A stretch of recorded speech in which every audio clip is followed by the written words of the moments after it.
Si Aori ay isang normal na estudyante sa high school na naninirahan sa modernong Japan, kung saan ginugol niya ang kanyang buhay ng mapayapa kasama ang kanyang nakababatang kapatid na babae.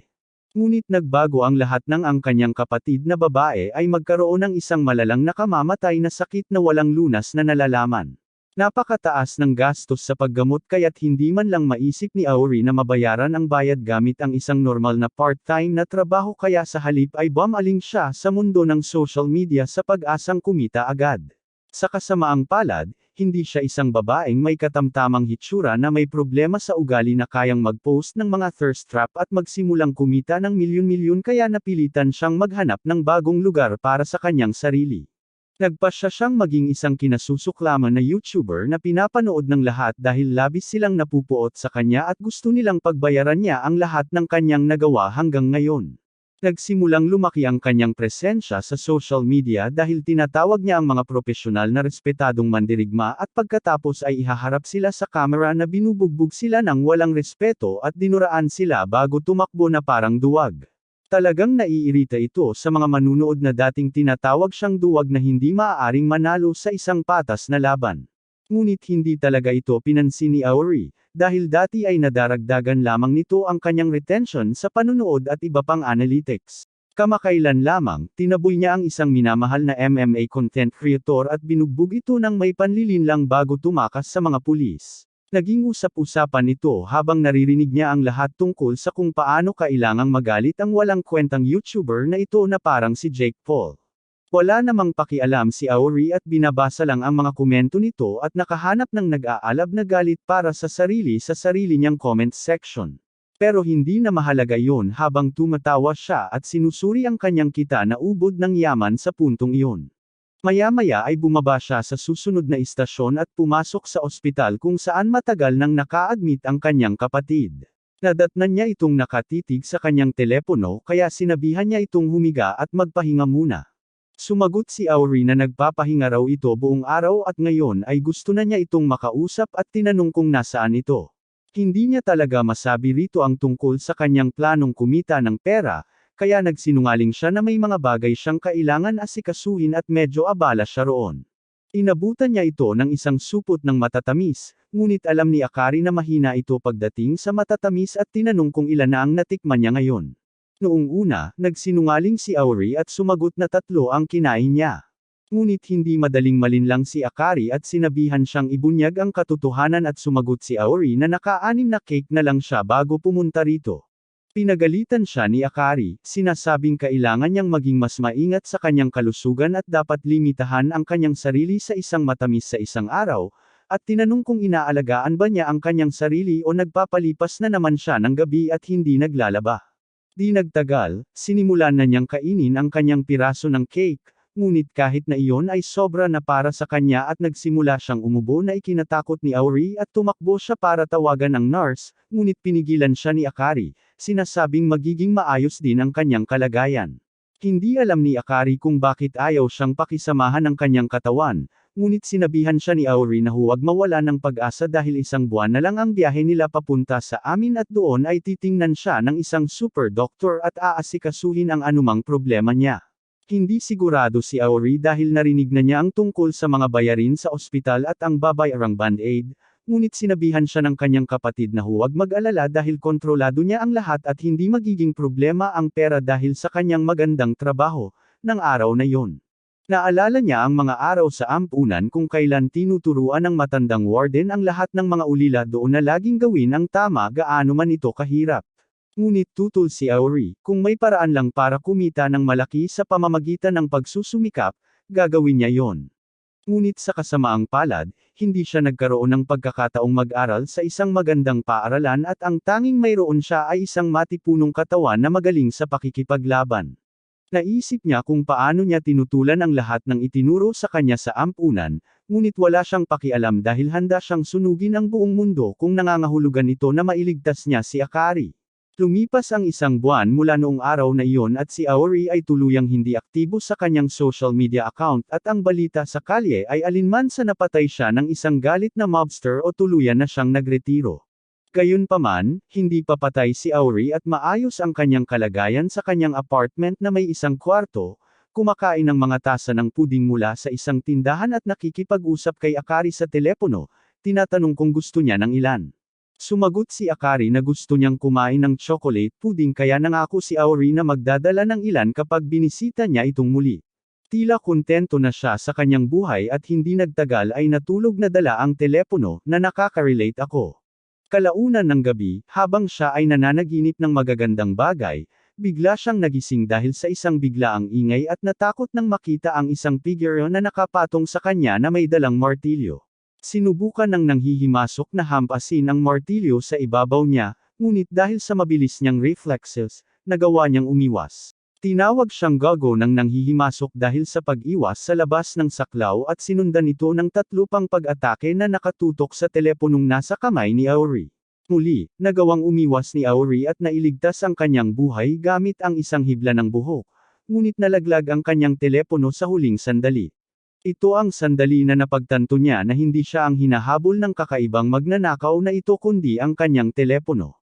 Mabuti na lang at nakuha niya ang kanyang telepono bago pa ito masira ng lalaki at nagsimulang tumakbo palabas ng bahay. Nagpasya si Aori na tumakbo sa isang maliwanag na parke, umaasang maabala ang umaatake at tinext si Akari tungkol sa nanghihimasok na pumasok sa kanyang bahay.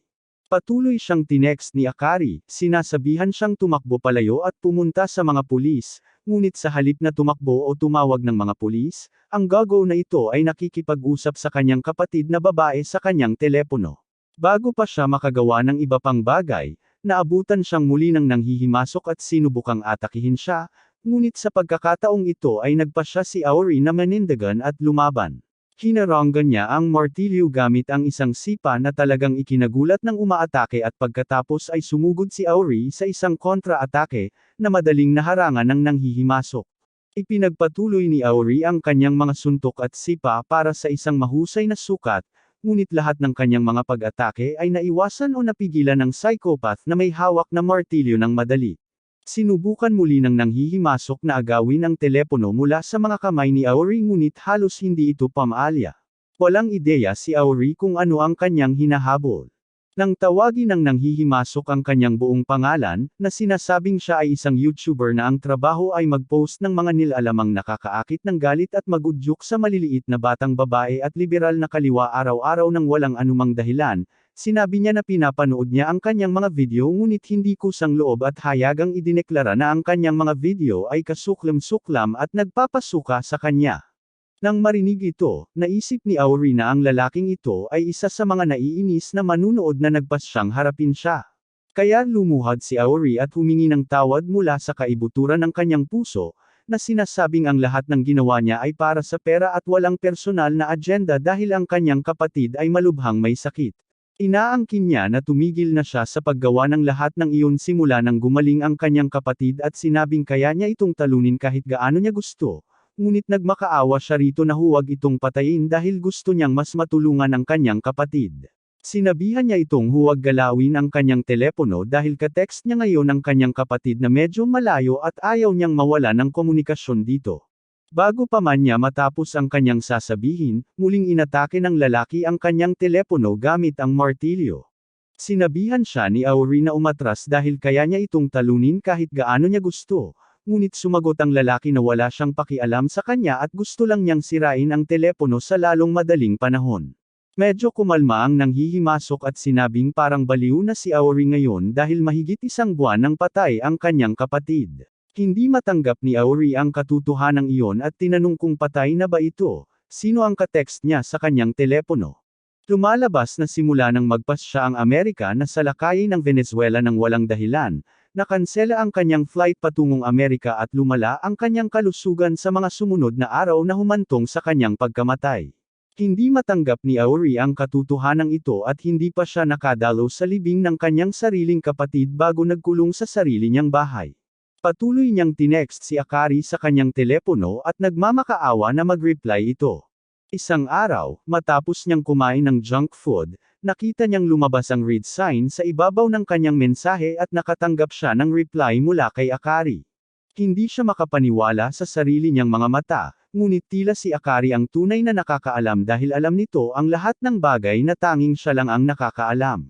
Ito ang nagpapaniwala sa kanya na ang taong kausap niya ay ang tunay na Akari at ayaw niyang maniwala o makinig sa kahit sino na nagsasabi ng iba.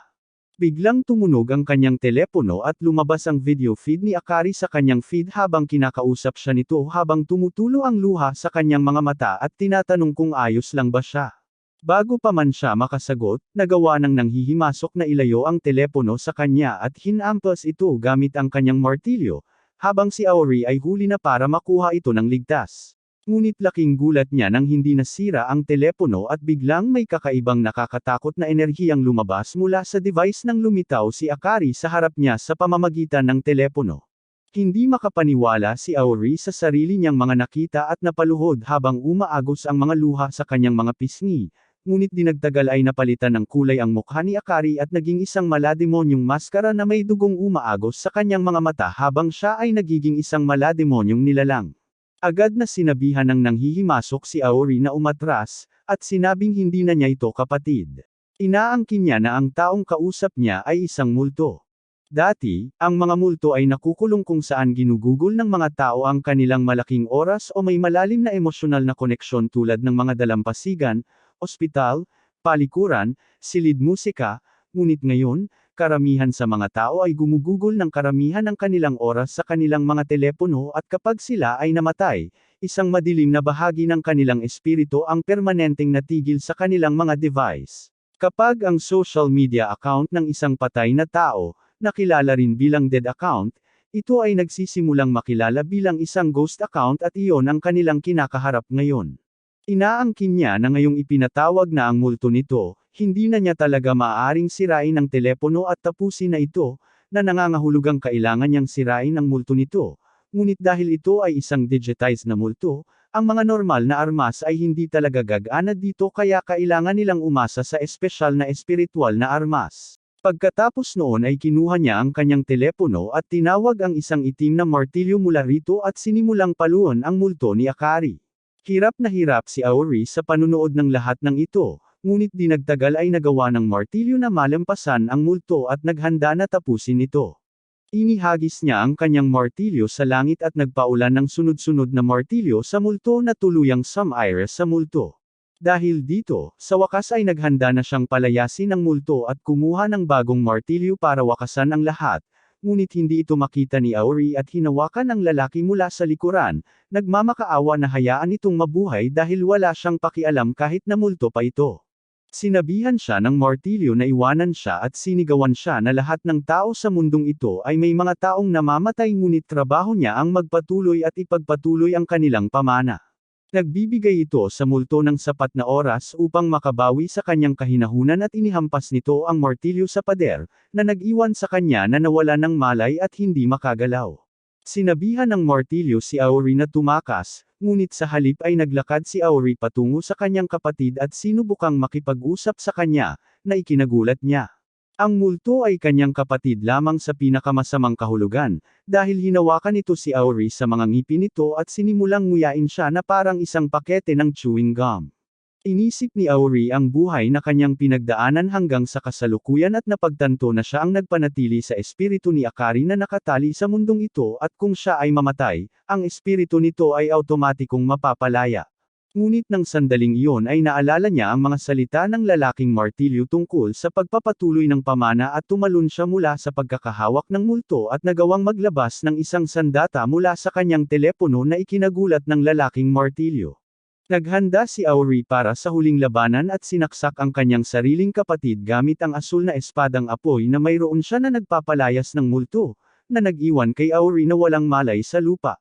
Maya-maya, may mga tao mula sa akademya, kung saan nanggaling ang lalaking martilyo, dumating upang siyasatin ang lahat at tanungin kung paano natalo ni Aori ang multo ng kanyang sariling kapatid. Iniulat ng lalaking martilyo na si Aori ay may espadang apoy. Sinabi ng kanilang pinuno na hindi naman malaking bagay ang pagkakaroon nito, ngunit pagkatapos ay isiniwalat ng lalaking martilyo na ang kanyang espada ay asul. Ito ay talagang ikinagulat nilang lahat at agad na sinabi ng pinuno sa kanila na isasama nila si Aori pabalik sa Medan Academy at kung mabubuhay ba siya doon at matututo o mamamatay ay nakasalalay sa kanya. Nang magising si Aori kinabukasan, Natagpuan niya ang sarili sa isang kakaibang silid na sa palagay niya ay isang hotel. Hindi niya malinaw na natatandaan ang anumang nangyari kagabi at inakala niyang nanaginip siya ng masama kung saan namatay ang kanyang kapatid na babae at naging multo, at pagkatapos ay biglang sumulpot ang isang taong may martilyo mula sa kung saan, at sa huli ay kinailangan niyang patayin ang multo ng kanyang kapatid gamit ang kanyang mga espesyal na kapangyarihan. Huminga siya ng malalim na natapos na ang bangungot, ngunit nang lumingon siya, nakita niya ang taong may martilyo na mahinahong umiinom ng tsaa sa likuran niya. Agad na tinanong ni Auri kung nasaan siya at kung natulog ba sila sa iisang kama. Sumagot ang taong may martilyo na hindi siya ganoon umuugoy, kaya tinanong siya ni Auri tungkol kay Akari at kung ang lahat ng naaalala niya ay ang katotohanan na nangyari kahapon at kung ano ang nangyari sa kanyang mahal na kapatid. Hindi sumagot ang taong may martilyo na nagsalita ng malakas at ibinigay lamang ang telepono ni Auri sa kanya at agad niyang hinanap ang kanyang kapatid, para lamang malaman na wala ng account na may ganoong pangalan. Ipinaalam sa kanya ng taong may martilyo na ang mga patay na account ang resulta ng ang social media account ng isang namatay ay sinapian ng multo. Kaya kapag Naples Ayers ang multo, automatikong nawawala ang mga kwento ng mga patay. Labis ang dalamhati ni Auri at tinanong kung hindi na ba niya makakausap muli ang kanyang kapatid, at sumagot ang martilyo na karaniwang kaalaman na hindi nakakapagsalita ang mga patay. Laking gulat niya nang tanggapin ni Auri ang balita ng may paghihinala, habang nakangiti, sinasabing ayos lang kung mamatay ang kanyang kapatid dahil hindi pa rin nawawala ang sakit sa kanya. Sinabi niya na nangako siya sa kanyang kapatid na aalagaan niya ang kanyang sarili kaya dapat na niyang simulan iyon dahil walang saysay na umiyak at malungkot sa isang bagay na hindi na mababago. Sumagot ang martilyo na halata naman na nagpapanggap lang si Auri at sa wakas ay nagpakilala siya bilang si Kuko. Nagsimula siyang lumabas ng silid at sinabihan si Auri na sumunod sa kanya. Maya-maya ay lumabas sila at naisip ni Auri na nasa isang napakamahal na lugar sila. Ngunit sumagot si Kuko na nasa Maidon Academy sila, na isang paaralan para sa mga exorcist. Hindi makapaniwala si Auri na ang napakagandang lugar na ito ay isang paaralan at sinabing ang silid na kanilang kinaroroonan ay parang honeymoon suite ng isang hotel, ngunit sumagot si Kuko na sarili niyang silid iyon dahil lahat ng estudyante sa paaralan ay nakatira sa mismong campus. Sinasabi niya na ang paaralan ay sadyang itinayo para magmukhang isang hot spring hotel, upang bigyang diin ang katotohanan na ang mga estudyante ng paaralang ito ay naglilinis ng mundo mula sa kasamaan. Habang naglalakad siya sa loob ng campus, isang blondie ang dumaan kay Kuko at pinagtawanan siya dahil sa pagbagsak ng bola kagabi at muntik ng mapatay. Ngunit hindi siya pinansin ni Kuko at nagpatuloy sa paglalakad. Lumapit ang blondie sa kanyang grupo ng mga kaibigan kung saan nagsimula silang mag-usap tungkol sa pinakabagong recruit at kung paano ito isang rage bait na YouTuber. Isa sa mga tao sa grupo ang nagsabing kinamumuhian nila ang mga rage bait na YouTuber higit sa lahat dahil nakakainis din sila tulad ni Jake Paul mismo, ngunit ang babaeng may asul na buhok sa grupo ay nagkagusto kay Auri, iniisip na maganda ang hitsura nito. Itinuro ni Kuko si Auri sa buong paaralan mula sa cafeteria hanggang sa mga tindahan, sa reception at maging sa mga hot spring, ngunit hindi makapaniwala si Auri na ito ay isang paaralan at patuloy na iniisip na ito ay isang kalokohan at ito ay isang hotel lamang. Pagpasok sa mainit na bukal, napagtanto ni Auri na tila mabilis na gumagaling ang kanyang mga sugat at ang nakakakalmang kalikasan ng mga bukal ay nagsimulang mag-relax sa kanyang katawan, na ikinatakot niya dahil baka umiyak siya para sa kanyang kapatid kung hindi siya mag-iingat. Agad niyang sinimulang iwasak ang tubig sa kanyang mukha upang makaalis sa relaxation mode. Habang iniisip ni Kuko kung nasaan ang pinuno, laking gulat nila nang biglang lumabas mula sa tubig ang pinunong nagngangalang Zaki habang kumakaway ang kanyang dong. Inaangkin niya na siya ay isang monghe na isa ring guru rito at nakipagkamay kay Auri. Pagpasok sa silid, nagbihis silang lahat maliban kay Zaki na nakaunat ng kanyang katawan gamit ang isang tuwalya, habang sinabi sa kanya ni Kuko na ipinakita niya kay Auri ang paligid ng campus tulad ng iniutos sa kanya at kung maaari na siyang umalis ngayon. Sinabihan ni Zaki si Kuko na huwag itong ituring na isang gawain at tamasahin ito, ngunit sinabi ni Kuko na pakiramdam niya ay ito ang parusa sa pagbagsak ng bola kagabi dahil kinamumuhian niya ang mga YouTuber na puro rage bait gaya ng iba. Hindi siya pinansin ni Zaki at humarap kay Auri, tinanong kung handa na ba itong mag-enroll sa paaralang ito at maging isang exorcist. Medyo natigilan si Aori noong una, ngunit pagkatapos ay tumawa kasama si Zaki, iniisip na isa itong uri ng kalokohan, habang tinatanong ni Kuko kung sinusubukan ni Zaki na siraan ang kanyang sugat. Sinabi ni Zaki kay Kuko na iniimbitahan niya si Aori ng may mabuting hangarin dahil nagising niya ang kanyang mga kapangyarihan kagabi at maaaring maging isang asset sa paaralan. Medyo nalilito si Aori tungkol sa mga kapangyarihan, kaya ipinaliwanag ni Zaki na ang propesyon ng exorcist ay nagsimula noong isang milenyo kung saan ang mga exorcist ay patuloy na nakikipaglaban sa mga masasamang espiritu.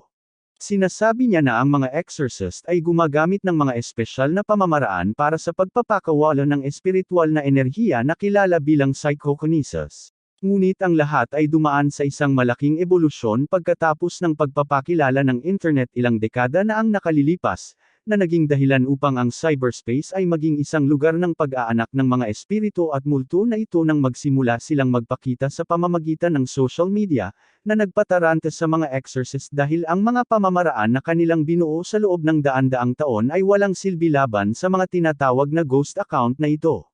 Habang ipinapaliwanag ni Zaki ang lahat, napagpasyahan ni Aori na wala siyang pakialam at nagunat bago umalis ng silid at tiningnan ang Google Maps para makita kung nasaan siya at kung mayroong anumang mga lugar na maaaring puntahan bago umalis pabalik sa kanyang tahanan.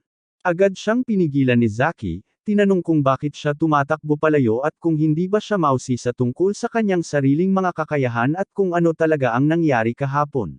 Sumagot si Aori na ayaw niya talagang malaman ang kahit ano, at hindi rin siya interesado na masangkot sa negosyo ng mga multo at exorcist. Gusto lang daw niyang bumalik sa sarili niyang buhay, magkaroon ng normal na trabaho, kumain ng masustansya araw-araw, at matulog sa tamang oras kung maaari. Hindi na niya kailanman sisimulan muli ang kanyang YouTube channel dahil ang tanging dahilan kung bakit niya ginawa ang lahat ng iyon ay para makakuha ng sapat na pera para matulungan niya ang kanyang kapatid sa pagpapagamot nito. Ngunit wala na ito sa buhay niya.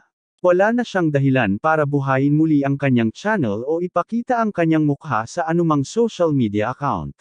Sinabi niyang wala siyang laman sa loob at gusto niyang gumugol ng oras ng mag-isa habang umiinom ng masarap na boba tea. Dahil doon, umalis na siya, ngunit naabutan siya ni Zaki at tinanong kung hindi ba siya interesado sa kung ano talaga ang nangyari sa kanyang kapatid, at kung sino ang may pananagutan sa pagkamatay nito.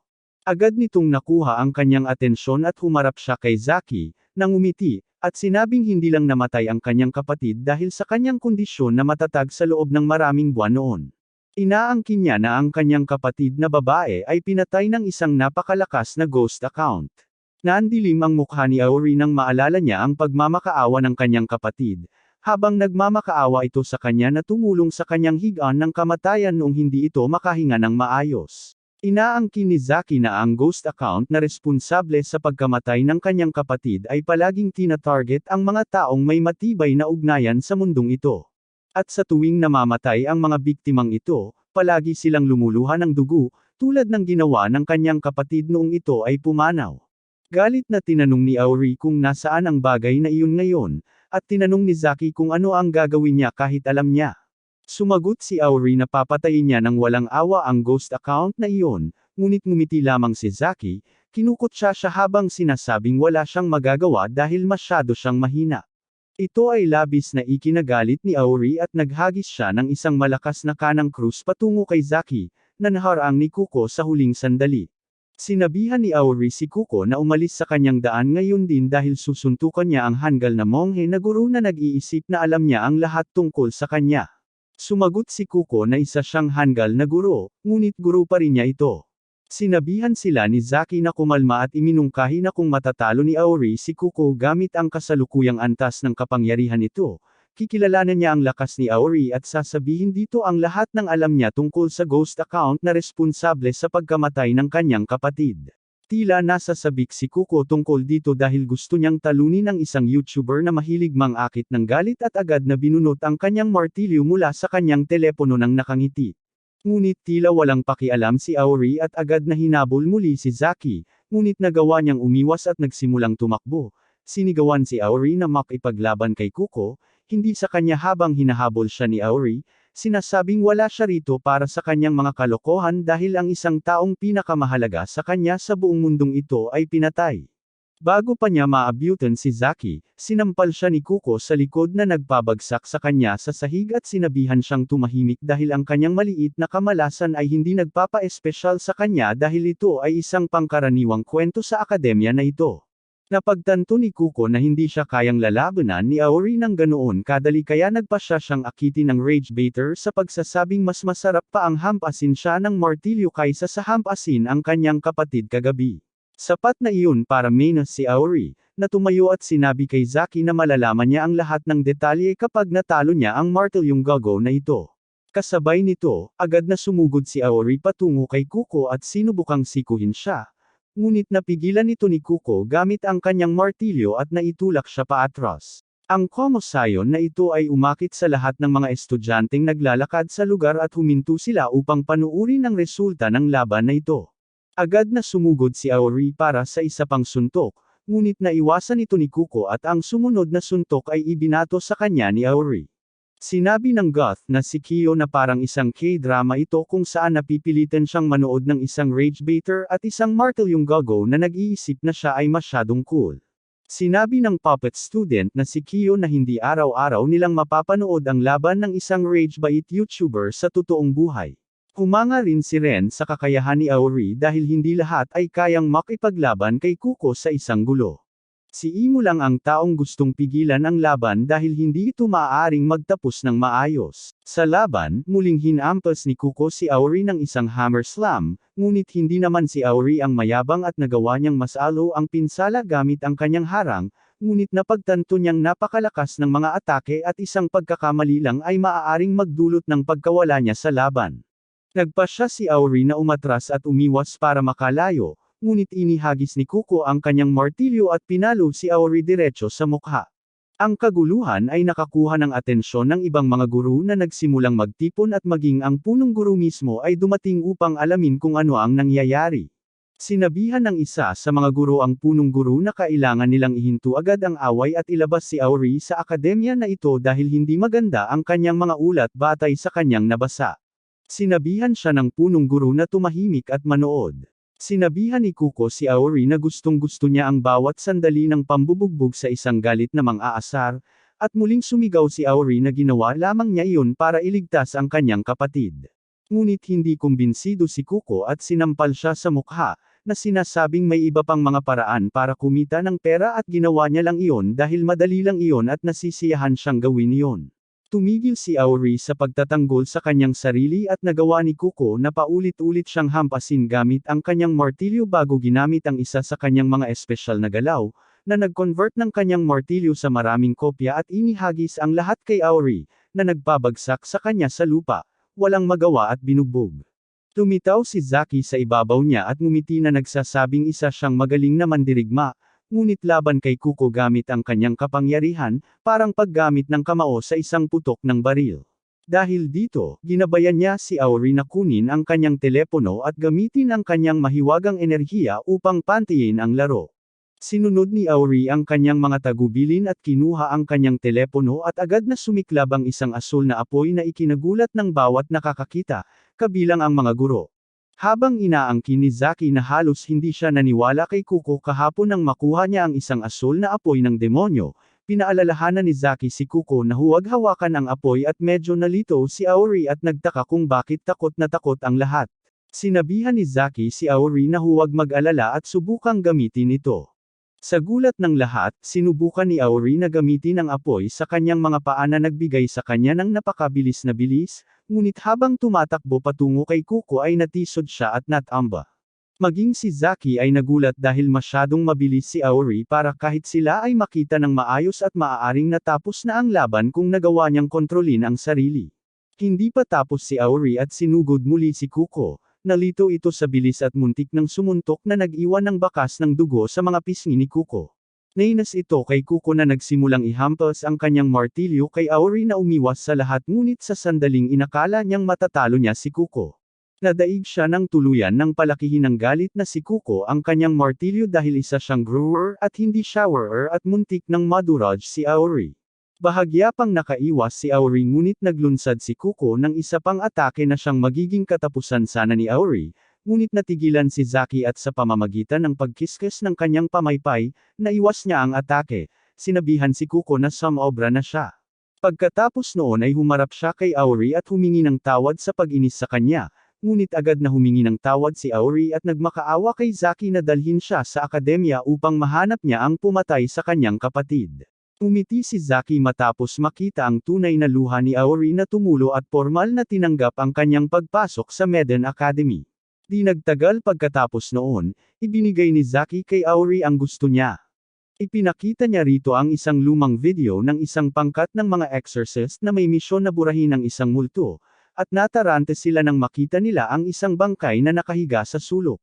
May nakita silang smartphone sa harap niya at isang multo ang lumabas mula rito. Ginamit ng pinuno ng mga exorcist ang kanyang telepono para i-scan ang multo at maghanap ng higit pang detalye tungkol dito, at nalaman niyang mayroon silang impormasyon tungkol sa kanya sa database. Gayunpaman, nang makuha ang impormasyon, sinabihan ng kalbong exorcist ang kanyang pangkat na tumakas agad. Sa kasamaang palad, hindi sila binigyan ng pagkakataon ng multo na gawin iyon at agad silang pinatay gamit ang isang nagliliyab na asul na apoy. Sinabi ni Zaki kay Auri na ang ghost account na ito ay tinatawag na Sad Boy K, at hindi nila alam kung sino. Gayunpaman, ang tanging sigurado sila ay siya ay napakalakas at ang numero unong kaaway ng mga exorcist. Ngunit higit sa lahat, siya ang ghost account na pumatay sa kapatid ni Auri. Nabigla si Auri nang marinig iyon, at lalo pa nang mapagtanto niya na ang multo ay gumagamit ng parehong asul na apoy na katulad niya. Sinabi sa kanya ni Zaki na ang kakayahan ni Sad Boy ay tinatawag na Demon Flame, at ito ay isang isinumpang kakayahan na nagnanakaw ng puwersa ng buhay ng sinumang mahahawakan nito. Nakita ni Auri ang mga mukha ng mga biktima at ang mga luha ng dugo na lumalabas sa kanilang mga mata, na siyang eksaktong nangyari kay Akari. Tinanong niya si Zaki kung paano niya nagagawang magkaroon ng parehong kakayahan gaya ng lalaking pumatay sa kanyang kapatid na babae.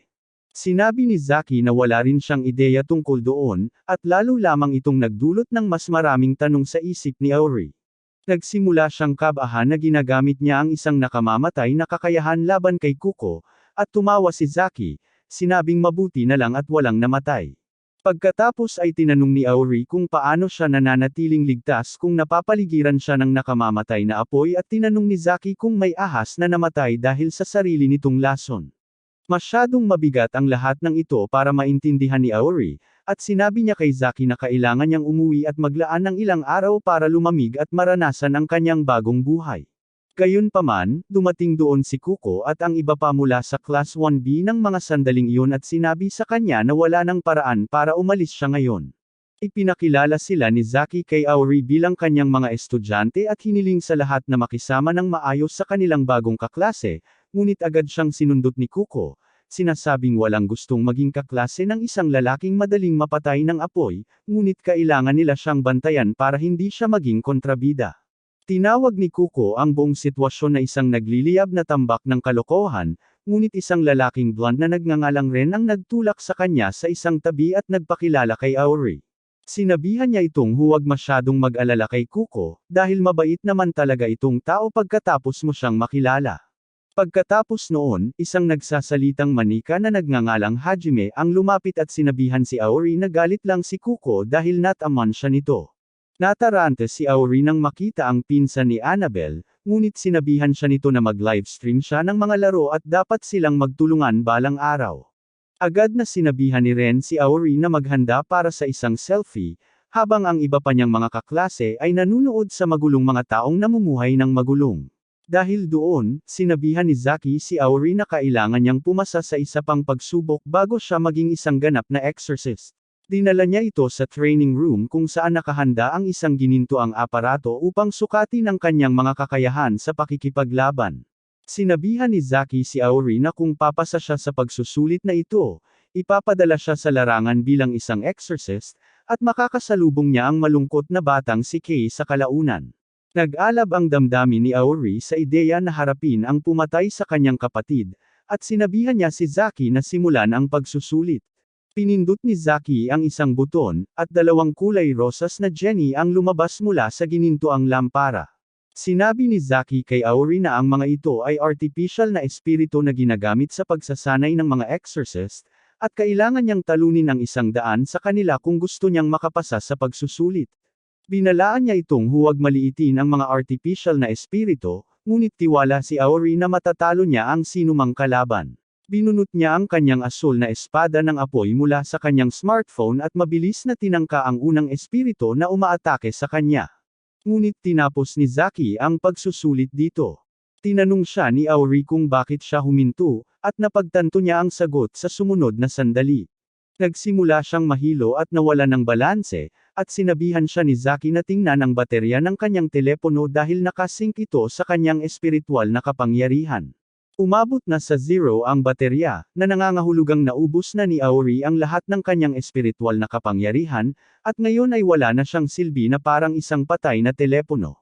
Natambo si Aori dahil doon, at nang magising siya, nadatnan niya ang lahat na kumakain ng magarbong hapunan sa tradisyonal na paraan ng Hapon. Sinabi sa kanya ni Zaki na pagod na siya pagkatapos ng laban niya kay Kuko, at ang pagsusulit ay isa lamang plano para maranasan niya kung paano maubusan ng baterya. Naiintindihan na ito ni Aori ngayon, ngunit ang nakakalito sa kanya ay kung paanong oras na ng hapunan gayong hindi pa siya matagal na nawala ng malay. Sinabi sa kanya ni Zaki na kapag naubos na ang kanyang baterya, mananatili siyang walang malay ng halos 5 oras at sa panahong iyon, hindi siya majigising kahit anong mangyari. Sa larangan, mamamatay siya at kahit na mabuhay siya, mapapabagsak pa rin niya ang kanyang koponan kung magiging gulay siya. Pakiramdam ni Aori ay marami pa siyang dapat matutunan, ngunit hiniling ni Zaki sa kanya na huwag mabaigo na natapos siya ng napakabilis, dahil ipinapakita lamang nito kung gaano kalakas ang kanyang kakayahan. Nalulungkot pa rin si Aori tungkol doon, at sinabihan siya ni Zaki na kumain upang mabawi ang kanyang lakas. Sinabi niya sa kanya na ang malaking pagsusulit ay sa loob ng 1 linggo at 1 beses lang siyang makakakuha ng 1 tira, kaya hindi siya dapat bumagsak dahil kung hindi, mahuhuli siya at pahihirapan. Kinilabutan si Aori at sinabi ni Zaki na maraming tao rito ang nag-iisip na kamag-anak siya ni Sad Boy, na nakapatay ng hindi mabilang na mga exorcist, at desperado silang maghiganti sa kanya. Kung hindi magiging exorcist si Aori, tatawagan siyang panganib at haharapin, kaya dapat siyang magsumikap at makapasa sa pagsusulit. Dahil doon, pumunta na ang lahat sa kani-kanilang mga kwarto at tinanong ni Aori si Kuko kung saan ang kwarto niya. Sinabihan siya ni Kuko na huwag magpakatanga, dahil hindi nila hahayaang manatiling walang nasusubaybayan ang isang nag-aalab na bomba na tulad niya. Magsasama si Aori sa isang kwarto ni Kuko, na hindi naman talaga natutuwa na gawin iyon, ngunit may kailangang managot. Bigla, tinitigan siya ni Aori nang may hindi nasisiyahang ekspresyon sa mukha at naisip ni Kuko na hindi lang siya masaya na makasama niya sa kwarto. Gayunpaman, yumuko si Aori sa harap niya at hiniling na sanayin siya para makapasa siya sa pagsusulit sa loob ng 1 linggo. Ibinugo ni Kuko ang kanyang tiyan nang marinig ito at tinanong kung anong klaseng ragebaiter ang yumuyuko ng ganito sa isang lalaking nanakit sa kanya. Sinabi sa kanya ni Aori na wala siyang pride at tinanggap niya na mas malakas si Kuko kaysa sa kanya, kaya kailangan niya ang tulong nito. Nagulat si Kuko sa kanyang pagpapakumbaba at sinabi sa kanya na sasanayin niya ito sa anumang paraan dahil inutusan siya ni Zaki na gawin ito. Mas maaga, nang mawala ng malay si Aori sa training hall, sinabi ni Zaki kay Kuko na sasanayin niya ito at talagang tutul siya sa ideya dahil kinamumuhian niya ang mga ragebaiter mula sa kaibuturan ng kanyang puso habang si Loki ay isa. Sinabi lang ni Zaki sa kanya na ito ang magiging pinakamagandang bagay hindi lamang para kay Aori kundi para rin kay Kuko at sa huli, tinanggap niya ang utos. Ngayon, habang nagsasama-sama sila na parang magkasintahang bagong kasal, umaasa si Kuko Loki na si Aori ay isang duwag na natatakot sa pagsubok at tumakas. Kinabukasan, hinamon muli ni Aori ang mga pink na Jenny at mabilis siyang naubusan ng baterya. Sinabi sa kanya ni Kuko na ilalabas niya ang lahat mula sa simula at sinabihan siyang mas pigilan ang kanyang kapangyarihan. Walang ideya si Aori kung paano iyon gagawin at sinabihan siya ni Kuko na isipin ang isang bagay tulad ng pagbawas ng apoy ng lighter o pagpatay ng apoy sa kampo. Ngunit kung makakaisip siya ng isang bagay na mas kakaiba at personal, mas gagana ito. Hindi yun magagawa ni Aori at sa huli, bumagsak siya matapos talunin ang 35 na training spirits. Kinabukasan, nagpasya sina Ren, Hajime at ang isa pang blondie na makita ang pag-unlad ni Aori at humanga sila na madali niyang naabot ang 30s kahit nakakagising lang niya 2 araw na ang nakalipas. Gayunpaman, bumagsak siya sa edad na 31 kaya nakaisip siya ng kakaibang ideya kinabukasan. Binuhusan niya ang sarili ng caffeine para hindi siya makatulog. Ngunit kahit na ganoon, 41 na practice dummies lang ang kaya niyang talunin. Kinabukasan, naging mas mahusay siya at natalo ang 49 na dummies at maging ang goth body ay nagpas siyang tingnan kung ano ang ginagawa niya. Kahit anong gawin ni Aori, hindi niya man lang nalampasan ang kalagitnaan ng laro at patuloy na sinasabi sa kanya ni Kuko na mag-isip ng isang bagay na makakatulong sa kanya na kontrolin ang kanyang kapangyarihan. Kahit sa pagtatapos ng ika-6 na araw, wala pa ring nagagawang progreso si Aori at nagpasya siyang ilihis ang atensyon mula rito sa pamamagitan ng pagkain ng stuffed buns. Tinanong ni Kuko kung paano siya magiging walang pakialam kung bukas na ang malaking pagsusulit. Dahil hindi nagsisinungaling si Zaki nang sabihin niyang pahihirapan at papatayin siya ng mga tao rito kung babagsak siya.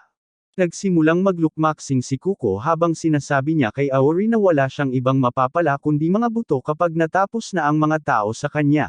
At may ipinaalala iyon kay Aori. Sinabi niya na kailangan na niyang umuwi agad at naisip ni Kuko na sa wakas ay matatakot na siya bago ang pangunahing kaganapan. Gayunpaman, ang tanging ikinabahala lang ni Aori ay ang pag-iwan niyang bukas ang pinto ng kanyang silid nang salakayin siya ni Kuko, at ang mga larawan at labi ni Akari ay nakalantad. Pakiramdam niya ay maaaring may isang taong many okis na magtatangkang nakawin ang mga ito. Ngunit naisip ni Kuko na isa lamang itong dahilan para tumakas. Sinabi sa kanya ni Aori na hindi siya tatakas, dahil ang tanging layunin niya sa buhay ay ang paghihiganti para sa kanyang kapatid. Kinabukasan, oras na para sa kanyang huling pagsusulit at lahat ng tao mula sa paaralan ay nagtipon upang panoorin ito. Ang mga guro na galit kay Aori dahil sa kanyang mga kakayahan ay siguradong mabibigo siya at itatapon nila siya, at sinimulan nila ang pagsusulit na may mapang asar ng ngiti sa kanilang mga mukha. Mabilis na sinimulan ni Aori na talunin ang mga artificial na espiritu gamit ang kanyang espadang apoy. Ngunit hindi pa rin niya makontrol ang kapangyarihan nito at bumaba sa 30% na baterya kahit na hindi pa niya natatalo ang 30 sa mga espiritu. Nag-cheer ang kanyang mga kaklase na gawin ang kanyang makakaya, ngunit may biglang sumiklab sa loob ni Kuko at sinimulan niyang suran si Aori. Tinawag niya itong isang unggoy na puro daldal at walang palabas. Binalingan siya ng kanyang mga kaklase at tinanong kung ano ba ang ginagawa niya. Ngunit patuloy pa rin si Kuko sa pag-akit ng isang propesyonal na unggoy na may mapang-akit ng ngiti sa kanyang mukha. Di nagtagal, ang mga taong napupuot kay Aori ay sumali na rin sa uso at sinimulan siyang murahin ng malakas. Sinabihan nila siyang bilisan na at magpakahirap na. Ngunit patuloy na tinatalo ni Aori ang mga artificial na espiritu habang tinitiis ang kanilang pang-iinsulto. Ang lahat ng ito ay nagpapaalala sa kanya noong una siyang nagsimulang gumawa ng rage bait content, at ang mga negatibong komentong natanggap niya ay ikinatakot niya ng husto. Naisip niyang sumuko na, ngunit sa tuwing nakikita niyang umuubo ng dugo ang kanyang kapatid, napagtanto niya na wala nang mas nakakatakot pa sa kanya kaysa doon. Handa siyang gawin ang lahat para kumita ng sapat na pera para maipagamot ito. At sa sandaling iyon, sinimulan niyang makita ang kanyang mga haters bilang mga taong tumutulong sa kanya na kumita ng pera sa pamamagitan ng kanilang poot. Ang sandaling iyon ay nakatulong sa kanya na kontrolin ang kanyang emosyon, at nagamit ni Aori ang parehong pakiramdam upang maayos na maipamahagi ang kanyang kapangyarihan. Ang kanyang espadang apoy ay lumiit at naging mas matalas, at nagawa niyang talunin ang 100 practice dummies nang hindi nawala ng malay. Walang makapaniwala sa kanilang mga mata nang makita nila ito, ngunit napagtanto ni Zaki ang katalinuhan ng plano ni Kuko. Sinadya ni Kuko na ibalik ang mga tao laban kay Aori, hinayaan siyang mapunta sa tamang headspace bilang isang rage baiter, at ganoon niya na-control ang kanyang kapangyarihan. Gayunpaman, ang lalaking may mahabang buhok na pinaka-napupuot kay Aori ay hindi matanggap ang resultang ito, at muling inactivate niya ang makina, na tinawag ang pinakamalakas na bersyon ng mga test dummies. Nagkataon na hindi rin nasiyahan si Aori sa pamamagitan ng paglampas sa mga pagsubok, at inilabas niya ang kanyang ligaw na panig sa pamamagitan ng paggibari ng mga malalakas na espiritu. Kalaunan ay natalo niya ang 161 na espiritu, at pagkatapos ay naubusan ng lakas ang makina. Nagulat ang lahat dahil si Auri ang nagtala ng pinakamaraming natatalong espiritu sa isang pagsusulit, at pinuri ni Zaki ang kanyang sarili sa pagpapares kay Auri kay Kuko. Kinabukasan, opisyal nang pumasok si Auri sa paaralan, at laking gulat niya nang mapagtanto na kailangan din nilang mag-aral ng mga normal na asignatura. Nang matapos ang klase, sinabihan siya ni Ren na huwag mag-atubiling humingi ng tulong kung sakaling makaramdam siya. At agad siyang nag-selfie. Pumunta roon si Hajime para sa susunod na selfie at niyaya ang blonding si Imo na sumama rin sa kanila. Habang ipinaliwanag ni Imo na nahihiya siya sa camera, nagsimulang magtaka si Auri kung anong mga kakayahan ang mayroon ang bawat isa sa kanila. Sinabi ni Hajime na natutuwa siya na hindi siya pinahirapan, at sinabi niya na lahat ng ito ay salamat kay Kuko. Tumingon siya para pasalamatan ito ng maayos, ngunit nagalit si Kuko matapos makitang nagwawala si Auri kahapon. Inakusahan niya ito na isa pang maniakis na galit na nabubuhay kapag may galit sa kanya. Sinabi ni Auri na hindi naman ganoon, ngunit pagkatapos ay sinabihan silang dalawa ng Gothby ******H na si Yuru na tumahimik. Sabi niya, kahit sinong may kakayahang makasakit ay may masamang personalidad, at kasama na riyan si Kuko. Nasaktan si Kuko na inilagay sila ni Yuru sa parehong kategorya. Sinabihan niya itong bawiin ang lahat, at nagsimula silang magsabihan na mag-asaran. Nang sandaling iyon, dumating si Zaki para sabihin sa kanila na may misyon siyang para sa kanila, at hahayaan niya si Auri na subukan ito. Pagkatapos ay nag-isip siya kung sino ang isasama niya dahil ang exorcism ay tungkol sa pagtutulungan. At nang makita niya sina Kuko at Yuru na nag-aaway pa rin, nagkaroon siya ng ideya na ilagay sila sa iisang koponan. Nang gabing iyon, sina Auri, Kuko, at Yuru ay ipinadala sa misyon sakay ng isang van kung saan sila ay nakarating sa isang camera studio o kung ano paman.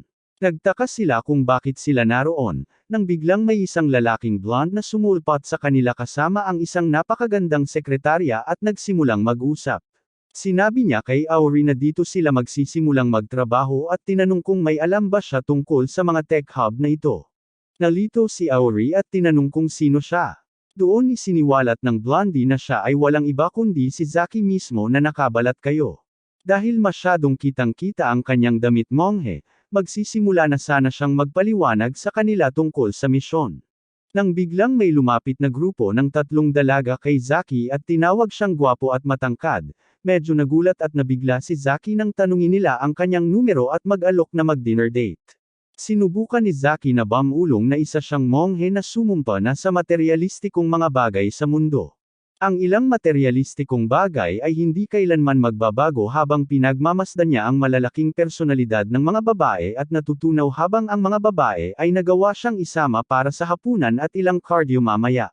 Naisip ni Auri kung paano ang ilang mga tao ay namamatay sa uhaw habang ang iba ay nalulunod sa isang ilog mula sa Himalayas. Napagtanto ng mainit na sekretarya na nagngangalang Kiko na dumating kasama ni Zaki na kailangan niyang harapin ang lahat ngayon at sinabihan ang mga estudyante na makinig ng mabuti. Sinabi niya na nagsimula silang makarinig ng mga senyales ng mga espiritu mga 1 oras ang nakalipas mula sa gusali ng baboy kung saan isang customer ang malubhang nasugatan. Sinasabi niya na maaaring nakikipag-ugnayan sila sa isang grupo ng mga ghost account dito.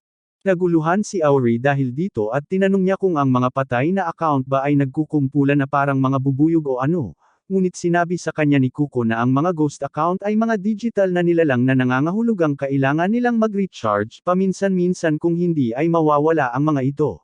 Kaya naman ang mga elektronikong tindahan ay hindi maiwasang maging sikat na lugar ng mga paranormal na aktibidad. Bago pa man maproseso ni Auri ang lahat ng impormasyong iyon, nagsalita na si Yuru at galit na muling nagtanong kung bakit siya isinama sa iisang team kasama ang 2 taunang ito, na para bang personal na pag-atake sa kanya. Wala talagang pakialam si Kuko sa mga sinabi niya, ngunit sinubukan ni Auri na ipagtanggol ang sarili at sinabing kakaiba si Kuko, ngunit normal lang naman siya at hindi katulad ni Kuko. Sinabihan siya ni Yuru na tumahimik dahil hindi tumatawa ang mga normal na lalaki kapag nagwawala sila. Pagkatapos ay tiningnan niya ang kanyang telepono, napagtanto na malapit nang mag-stream ang kanyang paboritong streamer at kung hindi siya magpapadala sa kanya ng maraming super chat, Makakalimutan niya na naguguluhan si Auri sa kanyang ginagawa dahil dapat mas mahalaga sa kanya ang misyon kaysa sa kanyang streamer. Sinabihan siya ni Yuro na isara ang kanyang kulungan dahil ayaw niya talagang maging exorcist, ngunit pinigilan siya ni Kiko, at sinabihan silang lahat na mag-focus sa misyon. Sinabi niya sa kanila na ang kanilang misyon ay alisin ang lahat ng espiritu sa loob ng gusali at ipinaalam sa kanila na naalis na nila ang lahat ng mga customer at empleyado kaya hindi iyon dapat maging problema. Bukod pa rito, ayon sa kanilang datos, mga low-level account lamang ang nasa loob ng gusali ngayon, kaya hindi sila dapat magkaroon ng anumang problema sa pakikitungo sa mga ito. Ngunit sinabihan sila na manatiling alerto at mag-ingat sa kanilang likuran sa lahat ng oras. Maya-maya ay pumasok sila sa tindahan, naganap na walang tao. Kakaiba ang pakiramdam ni Auri dahil ngayon lang siya nakakita ng tindahan ng elektroniko na ganito kawalang tao. Ngunit sinabihan siya ni Yuro na sumunod dahil gusto na niyang tapusin ang kalokohang ito sa lalong madaling panahon at umuwi. Medyo nataranta at kinakabahan si Auri, kaya sinabihan niya si Yuro na maging mas maingat at hindi gaanong walang pakialam. Ngunit bago pa niya matapos ang kanyang sasabihin, isang multo ang lumitaw sa likuran ni Yuro at sinubukang hawakan siya. Nabara ang boses ni Auri sa kanyang lalamunan dahil sa takot. Ngunit hindi man lang nagpatinag si Yuro at madaling iniwasan ang atake bago kinuha ang kanyang telepono at ginamit ang kanyang espesyal na kakayahan na nagpabago sa kanyang kamay sa isang kakaiba at nakakatakot na baril. Agad niya itong ginamit para barilin ang isang malagkit na bagay sa espiritu na siyang nakasabit sa malagkit na substansya at naipit sa lugar. Humanga si Auri nang makita ang kakaibang kakayahan nito.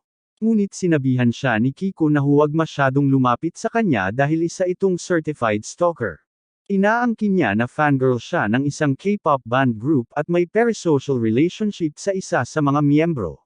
Inaangkin niya na sinusundan siya nito sa bawat lugar, nililike lahat ng larawan niya, ini-zoom in ang mga ito para mahanap ang bawat maliliit na detalye na nagbibigay sa kanya ng ideya kung nasaan ang taong iyon at tiningnan pa niya ang mga refleksyon sa mata nito para siguraduhing walang babae sa paligid niya. Marami rin siyang ginawang account para malampasan ang mga ID band na lagi niyang kinukuha dahil sa pagiging creepy. Sinabihan siya ni Kiko na huwag masyadong makipagkaibigan sa kanya dahil isa itong delusional at sobrang clingy na bagay. Narinig ni Yuro ang lahat ng ito at sinabihan sila na huwag tawaging K-pop member lang ang lalaking mahal niya. Inaangkin niya na Kiryu ang pangalan nito at hindi siya isang stalker sa isang parasocial relationship. Ang kanyang pag-ibig ang pinakadalisay na anyo ng pag-ibig na mayroon at walang sinuman ang maaaring maghiwalay sa kanila. Kasabay nito, ang espiritong kanyang nabihag ay sumabog at ang gu ay bumalik sa kanya. Sinasabi ni Kiko na halimbawa nito. Si Yuro ay isang weirdo at ang mga kakayahan at kasanayan ng isang exorcist ay lubos na nakasalalay sa kung paano nila ginagamit ang kanilang telepono. Bigla niyang napagtanto na ang dahilan kung bakit siya may mga kakayahan sa apoy ay dahil isa siyang rage painter na ginagamit ang halos lahat ng kanyang oras at telepono para magalit ang mga tao sa kanya. Bago pa niya lubos na maintindihan ang konsepto, lumingon si Yuro sa kanya at binaril ang kanyang gu. Nagulat siya at hindi makagalaw, ngunit lumabas na may espiritu sa likuran niya na pinahinto ni Yuro. At nang walang isang salita, tumalon din si Kiko gamit ang kanyang martilyo, sinira ang multo na iyon at pagkatapos ay tumayo sila ng magkatalikod, handang harapin ang mga multo. Nagulat si Auri dahil ilang sandali lang ang nakalipas ay parehong nag-aagawan sina Kiko at Yuro, ngunit bigla silang kumilos ng may sinerhiya na tila sila ay matalik na magkaibigan. Nang makita niya silang nilipol ang isang grupo ng mga multo, napagtanto niya na ilang libong beses nang ginawa ng dalawang ito ang parehong bagay. At matapos ang mahabang panahon ng pagtutulungan bilang isang koponan, hindi na nila kailangang isipin ang mga galaw o posisyon ng isa't isa. Doon niya napagtanto kung bakit napakahalaga ng pagtutulungan sa propsyong ito. Bigla, isang multo ang lumitaw sa likuran nina Yuro at Kukuso nang walang pag-aalinlangan. Pumasok si Auri sa pagitan nila, hindi sila naabutan ng ilang pulgada at hinawakan ng kanyang apoy, agad na sinira ang espiritu. Tumingon siya sa kanila nang nakangiti, sinasabing alam niya kung ano ang pagtutulungan.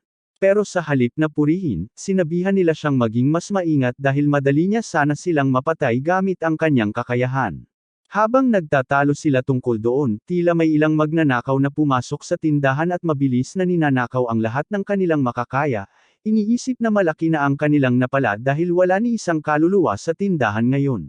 Ngunit habang abala sila sa paglalagay ng lahat ng kanilang makakaya sa isang bag, ang isa sa mga kalbong magnanakaw ay nahuli ng isang multo at nang tumangala ang isa pang magnanakaw, natakot siya nang makita ang isang higanteng multo na may hawak na kalbong magnanakaw sa kanyang mahahabang kuko. Sa kabilang bahagi ng tindahan, nagreklamo si Euro na hindi niya kailanman ginusto na maging isang exorcist, dahil isa siyang manliligaw at hindi isang mandirigma, ngunit wala siyang pagpipilian, dahil ito lang ang bagay na mahusay siya. Bukod dito, kailangan din niya ng pera para suportahan ang kanyang kakaibang dedikasyon sa pagpapadala ng maraming super chat sa kanyang paboritong streamer, na nag-iiwan sa kanya ng wala ng pagpipilian kundi ang gawin ang mga mapanganib na trabahong ito gaano man sila kahirap. Patuloy niyang ginagamit ang kanyang gugan para pigilan at gapyusan ang bawat multo na humaharang sa kanya, habang ginagamit ni Kuko ang kanyang martilyo para puksin sila isa-isa, habang sinisigawan niya si Auri na tumigil sa pag-iyakan at magsimulang magtrabaho. Muling nagalit si Euro kay Kuko, sinasabing hindi siya tugma sa kahit sinong attack-type exorcist at sa kanila ay lalong nakakainis para sa kanya si Kuko. Kahit na nagtatalo sila, hindi sila pamaalya at madali nilang napatay ang isa pang multo. Doon lumingon si Euro kay Auri, at sinabi sa kanya na kahit na si Kuko ay isang basura, ang kanyang mga kakayahan ay napakahusay bilang isang attack-type exorcist, na nangangahulugang hindi na nila kailangan ng iba pa sa klase, lalo na ang isang blue flame na may hawak na isa. Di nagtagal ay nakarating sila sa huling palapag ng gusali kung saan agad nilang natagpuan ang dalawang magnanakaw na patay, na nakabigti sa kisame. Nagulat si Auri, ngunit agad na nakita ni Euro ang espiritu at inatake siya gamit ang kanyang gu habang tinakbo ito ni Kuko at hinampas ito ng kanyang martilyo. Taking gulat nila nang hindi man lang nakagat ang espiritu at lumingon bago sila sinabihang mang-asar dahil nagdedekorasyon lang siya ng manika.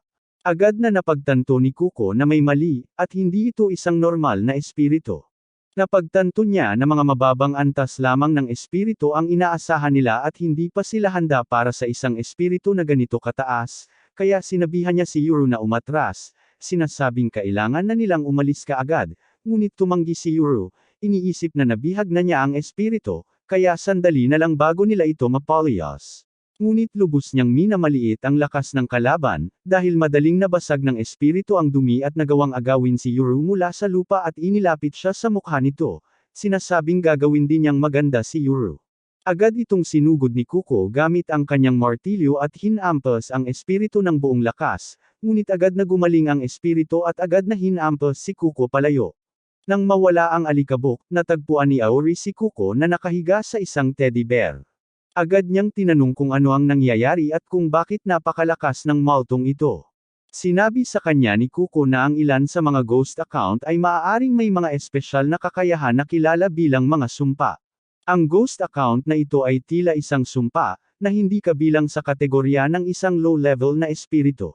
Sinasabi niya na ang espiritong ito ay tiyak na isang mid o high level na ghost account, at kadalasan ay bubuo sila ng isang espesyal na koponan at bubuo ng plano bago ipadala ang koponan upang tapusin ang account. Ngunit sa ngayon ay wala na silang magawa, at kung magpapatuloy ito ng ganito, malapit na silang mamatay lahat. Ibinaling ni Auri ang kanyang tingin sa nagpupumiglas na si Euro na nabali ang braso nito na parang isang sanga, at ang kanyang mga sigaw ay namatay nang ihampas siya ng multo sa lupa, na nagpatambas sa kanya. Sinabihan ni Kuko si Auri na tumakbo dahil magiging distraction lamang siya sa puntong ito. Sinimulan ng multo na pisilin ang ulo ni Euro kaya ginamit ni Kuko ang kanyang hammer attack upang subukang pigilan ito, ngunit ang kanyang regeneration power ay masyadong mataas at hindi ito nakakaapekto sa kanya. Nang sandaling iyon, inihagis ni Auri ang isang teddy bear na natatakpan ng apoy ng demonyo at tinamaan ng multo sa braso, dahilan upang mabitawan niya si Euro. Nahuli siya ni Kuko at agad silang tumakbo palayo. Mabilis silang nagtago sa mas mababang palapag nang may mapansin si Kuko at hinawakan ang braso ni Auri, na nagliliyab pa rin dahil sa apoy ng demonyo. Kinilabutan si Auri nang makita niya ang ginagawa nito sa mga buhay na tao, ngunit walang nangyari kay Kuko. Inaangkin niya na kung tama ang kanyang teorya, Ang mga epekto ng apoy ng demonyo ay nabaligtad dahil isang tao ang gumagamit nito. Dahil hindi ito nakakapinsala sa mga tao habang nakamamatay naman sa mga demonyo, itinuro niya ang higanteng multo na ang kamay ay hindi pa rin gumagaling mula sa atake ni Auri. Bumuo sila ng isang plano kung saan aatakehin ni Auri ang multo mula sa likuran, na nagdulot ng bukas na sugat na hindi na muling nabuhay, at sinundan ito ni Kuko sa pamamagitan ng pagpalo ng kanyang martilyo dito, na nagdulot ng napakaraming pinsala. Sa galit, ang multo ay naging isang Beyblade, at inihagis si Auri sa pader. Hindi nagtagal ay na-corner sila ng multo, ngunit sa halip na matakot, nakaramdam si Auri ng adrenaline na namumuo sa kanya, at nagsimula siyang ma-excite para sa laban. Naghagis siya ng isa pang nagliliyab na teddy bear sa multo, ngunit umiwas ito at nahuli si Auri sa kanyang posisyon. Napatay na sana niya ito noon, at doon kung hindi dahil kay Yuru na bumangon at binaril ang kanyang gu sa multo, galit na nagsimula na ang kanyang stream. Sinabihan niya ang iba na tapusin ito agad, dahil mayroon siyang streak ng pagiging unang super chat ni Kiria. Agad na nagsimulang kumilos sina Auri at Kuko, at binasag ng malakas ang ghost account na sumusubok na kumawala sa goma. Ngunit saka lang nakatanggap si Kiria ng isang super chat mula sa ibang babae. Ikinainis ito ni Yuru, at humigpit ang kanyang kapit sa katawan ng ghost. Mabilis nilang sinimulang atakehin ang espiritu mula sa lahat ng anggulo at sa wakas ay tumama ng isang nakamamatay na suntok, na tuluyang ginamit ang espiritu. Gumaan ang kanilang pakiramdam dahil wala pa ni isa sa kanila ang nakatalo sa isang mid-rank na espiritu noon, at sinabi ni Kuko na kailangan nilang bumalik at iulat ang lahat sa lalong madaling panahon. Habang paalis sila, biglang may naramdaman si Auri sa likuran niya. Ngunit bago pa man siya makalingon, parehong umiyak sina Yuru at Kuko ng may dugo at bumagsak sa sahig ng hindi gumagalaw habang mula sa isa sa mga TV set na malapit ay lumitaw ang Spirit of the Sad Boy account, handang makipaglaban sa isa pang Demon Flame user. Nahulog ang hininga ni Auri sa kanyang mga baga habang tinitingnan ang demonyo ng may kawalang katiyakan habang sumisiksik sa kanyang isipan ang mga alaala ng kanyang kapatid na namamatay sa kanyang kama, nagmamakaawa ng tulong. Nagsimula siyang humingle na parang ligaw na hayop at hindi nagtagal ay tuluyan na siyang nawala ng kontrol sa sarili, kinuha ang kanyang naglalagablab na talam bago sumugod sa espiritu at sinubukang suntukin ito. Ang malungkot na bata ay hindi man lang natitinag at nananatiling matatag, habang sinimulang suntukin siya ni Auri mula sa bawat anggulo na kanyang makita, ngunit ang maliwanag na apoy na nagliliyab sa paligid ng espiritu ay ganap na humahadlang sa lahat ng atake, na pinipilit si Auri na umatras at muling pag-isipan ang kanyang estratehiya. Tumingin ang malungkot na bata kay Auri at malungkot na nagbuntong hininga bago magtanong kung iyon na ba ang pinakamagaling na kaya niyang ipakita. Nabigla si Auri dahil ibinigay niya ang lahat ng makakaya niya ngayon, pero bago siya makapagsalita, sumabog ang kanyang mga mata ng dugo habang namumula ang kanyang paningin at nahulog siya sa lupa. Naiwan siyang naguguluhan at nagtataka kung ano ang nangyari sa kanya. Paano niya nalaman na ang pangalan niya at bakit siya nagpakita dito ng walang dahilan? Sa pamamagitan ng matinding determinasyon at tiyaga, patuloy na kumikilos si Auri, habang pinipilit niyang maabot ang kanyang telepono at sinasabi sa malungkot na batang lalaki na wawakasan niya ang buhay ng kanyang nakababatang kapatid na si Akari kahit ano paman. Mukhang kilala ng malungkot na bata ang pangalang iyon at sinabi sa kanya na talagang malungkot ang pagkamatay niya sa ospital, dahil lahat ng kanyang pagsisikap ay nauwi sa wala nang mapilitan siyang patayin ito. Kaya marahil si Akari ang namatay ng walang kabuluhan at wala nang magagawa tungkol dito. Tumama ito sa ugat ni Auri nang maalala niya kung paano tumatawa at naglalaro ang kanyang kapatid, at pinipilit niyang gumalaw ang kanyang sariling katawan.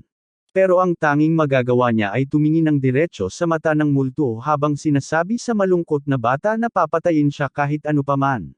Ang malungkot na bata ay simpleng tumawa at kahit si Auri ay alam na siya ay masyadong mahina para gumawa ng kahit ano, at ang lahat ng ginagawa niya ay nagbubulalas ng mga kalokohan na hindi niya kayang ipagpatuloy dahil sa kanyang sariling kahinaan. Itinaas ng malungkot na bata ang kanyang mga kamay at agad na napalibutan ng apoy ang buong braso niya habang sinasabi kay Auri na magpaalam sa mundo, ngunit nangako na may maliit na tsansa na maaari siyang bumalik sa mundong ito sa anyo ng isang multo kung mayroon siyang hindi natapos na gawain. Napagtanto ni Auri na wala na siyang magagawa sa puntong ito at pinaikit ang kanyang mga mata, humihingi ng tawad kay Akari at tinatanggap ang kanyang sariling kamatayan.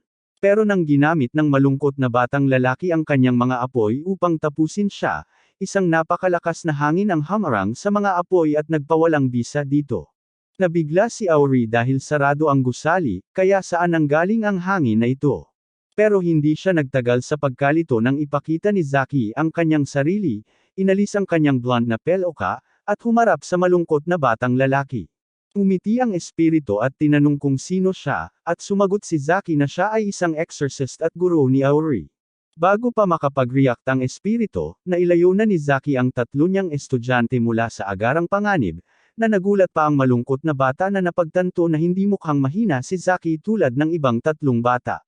Nagsimula ng mag-alala si Auri para kay Kuko at Yuro, pero sinabi ni Zaki na huwag masyadong mag-alala dahil hindi sila patay at pinrotektahan sila ng kanilang mga kapangyarihan sa ngayon.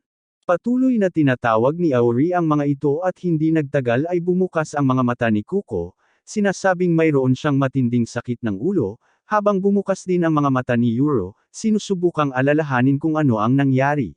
Si Zaki ay nagsimulang umiyak, humihingi ng tawad sa kanyang mga estudyante, sinasabing ayaw niyang iwanan sila, ngunit ayaw siyang pakawalan ng mga babae at gusto siyang dalhin sa isang masayang biyahe. Kailangan niyang ayusin sila agad, at pagkatapos ay agad siyang tumakbo papunta sa kanila. Sinabi ni Auri kay Zaki na kalimutan na ang lahat ng iyon dahil maaaring hindi ito ang tamang oras. Bago pa siya makapagbigay babala sa iba, nagpadala na naman ng isang salvo ng apoy ang malungkot na batang lalaki direkta sa kanila, pero wala ni isa sa mga ito ang umabot sa grupo, dahil may isang hindi nakikitang pseudo-barrier na nagpoprotekta sa kanila mula sa lahat ng panig. Hindi pa kailanman nakakita si Auri ng ganito at tinanong kung ano ang nangyayari. Sinusubukan ni Kuko na ipaliwanag na ang kalasag na ito ay isang espesyal na aparato na nilikha ng laboratorio na nagtataboy ng lahat ng electromagnetic waves sa loob ng 3 minuto, ngunit maaari itong masira kung may pisikal na nilalang na pumasok dito. Ang makapal na ulo ni Akari ay hindi agad makaintindi ng lahat ng ito, pero ipinaliwanag ito ni Zaki sa paraang kahit isang feminist na may Down syndrome ay maiintindihan. Sinabi niya sa kanila na ang hadlang ay nagtataboy sa lahat ng mga multo at kanilang mga atake sa loob ng 3 minuto, pagkatapos noon ay sila na ang bahala. Sinabi niya sa kanila na magtiis, habang siya mismo ay tumayo at pinuri si Auri sa magandang trabaho nito. Nalilito si Auri dahil wala naman siyang ginawa, pero sinasabi ni Zaki na kahit ang makaligtas laban sa malungkot na batang iyon sa pamamagitan ng matinding determinasyon ay isang tagumpay na sa sarili nito, at dahil doon, dapat niyang itaas ang kanyang ulo. Nahihirapan si Auri na pigilan ang kanyang mga luha habang ang positibong mga salita mula sa guro ay tumatagos sa kanyang kaluluwa. Sinabi ni Zaki sa kanila na manatili sa likuran habang inilabas niya ang kanyang pamaypay at lumikha ng isang mahiwagang karpa sa hangin, handang makipaglaban sa isa sa mga pinakamapanganib na multo sa kasaysayan. Walang sinayang na minuto, inatake siya ni Zaki gamit ang kanyang mahiwagang isda, at nakapagbigay ng magandang suntok na nagtulak sa multo patungo sa mga upuan habang ito'y bumabagsak. Patuloy niyang pinipilit ang kanyang atake at muling tinamaan ang espiritu, ngunit sa pagkakataong ito, handa na ang malungkot na bata at nagawa nitong harangin ang atake. Umiti siya, sinasabing kung siya ang guro ni Auri, nangangahulugan iyon na ang kanyang kamatayan ay magdudulot ng napakalakas na koneksyon ni Auri sa mundo, at siya ay muling isisilang bilang isang espiritu. Agad na nagsimula ang multo na batuhin si Zaki ng kanyang mahiwagang apoy, habang siya ay umiwas at lumihis sa mga atake isa-isa bago maglunsad ng sarili niyang kontra. Napagtanto ni Auri na si Zaki ay nasa ibang antas kumpara sa kanila. Tinanong niya si Kuko kung anong uri ng cyberkinesis ang ginagamit ni Zaki, at sumagot si Kuko na wala namang ginagamit na cyberkinesis si Zaki dahil wala siya nito. Isinasal channel lang niya ang kanyang purong espiritual na kapangyarihan sa mahika gamit ang tulong ng isang digital na converter, at ang ventilador ang pangunahing mekanismo para magawa niya yon. Sinasabi niya na si Zaki ay isa sa mga exorcist ng lumang henerasyon na hindi kailanman tinuruan kung paano harapin ang mga digital na multo ng panahong ito, at iyon ang dahilan kung bakit kailangan ng mga bagong henerasyon ng mga mang-uusig ng multo na ang mga kapangyarihan ay likas sa digital na mundo. Para mas mahusay nilang mapangasiwaan ang mga espiritong ito kapag hindi maiiwasang umatake sa sangkatauhan, nagsimulang dumyugo ang mga mata ni Zaki na nag-aalala kay Auri, ngunit sinabi ni Kuko na huwag mag-alala. Sinasabi niya na mas malakas si Zaki kaysa dito, at kung totoong multo si Sad Boy at hindi digital, kayang burahin ni Zaki siya mula sa pag-iral sa loob ng ilang minuto. Pero kapag ang mga analog old gen exorcist ay nag-channel ng kanilang espiritual na kapangyarihan sa pamamagitan ng isang digital converter, ang lakas ng kanilang kapangyarihan ay bumaba ng 70%, na nangangahulugang si Zaki ay teknikal na lumalaban lamang gamit ang 10% ng kanyang tunay na kakayahan. Nababahala si Auri habang pinapanood si Zaki na napapaligiran ni Sad Boy, ngunit nang akala niya'y wala ng pag-asa, umiti lamang si Zaki at lumikha ng dalawang isda mula sa kanyang mahika at inatake si Sad Boy gamit ang tatlo ng sabay-sabay. Si Aori ay nagulat, ngunit nagpatuloy si Kuko sa kanyang paliwanag, sinasabing si Zaki ay isang henyo na exorcist, at nakilala siya sa edad na 18, nang talunin niya ang isang demonyo ng klase ng kalamidad na nagbigay sa kanya ng nakakahiya ngunit titulong, buhay na alamat. Nabigla si Aori na siya ay tinuturuan ng isang tunay na alamat, at tinanong kung bakit sa lahat ng bagay ay magiging guro ang pinakamalakas na exorcist. Sumagot si Kuko na walang nakakaalam, pero isang araw nagpasya si Zaki na magretiro mula sa aktibong tungkulin at bumalik sa papel ng leader at sanayin ang bagong henerasyon ng mga exorcist upang harapin ang mga demonyo ng ngayon. Mukhang humanga si Auri, pero kasabay ng pag-aalala. Ngunit sinabi ni Kuko na huwag mag-alala dahil hindi siya naniniwala na may pagkakataon si Sad Boy na manalo laban sa pinakamagaling na exorcist sa mundo. Noong mga sandaling iyon, ipinakita ni Zaki ang isang magandang triple na atake na napaatras ang espiritu, at nang hamupa ang alikabok, wala nang bakas ng Sad Boy. Tinanong ni Auri kung nawasak ba niya ang espiritu, ngunit sumagot si Zaki na sa kasamaang palad ay nakatakas ito, na nangangahulugang kailangan nilang maging mas maingat mula ngayon. Lahat sila ay umupo ng may ginhawa na tapos na ang bangungot na ito, habang sinabi ni Zaki na hindi buong lakas na lumaban ang Sad Boy dahil malapit nang maubos ang kanyang lakas. Kaya basically, nakikipaglaban siya sa power saver mode. Naiinis si Kuko nang mapagtanto niyang basically nawala nila ang isang kamanghamanghang pagkakataon na maalis ang multo, pero sinabi ni Zaki na huwag masyadong isipin iyon, dahil ang pinakamahalaga ay lahat sila ay ligtas na nakalabas dito. Yamakap siya sa kanilang lahat na nagbigay kay Aori ng bagong pananaw sa kanyang sariling kahinaan, at humarap siya kay Zaki, sinasabing mayroon na siyang bagong layunin sa buhay, at gusto niyang maging katulad ni Zaki. Nagtatawanan si Zaki sa sinabi na iyon, at sinabi sa kanila na dapat silang bumalik sa paaralan at magpahinga rin upang makabawi at makapag-ensayo ng mas mabuti.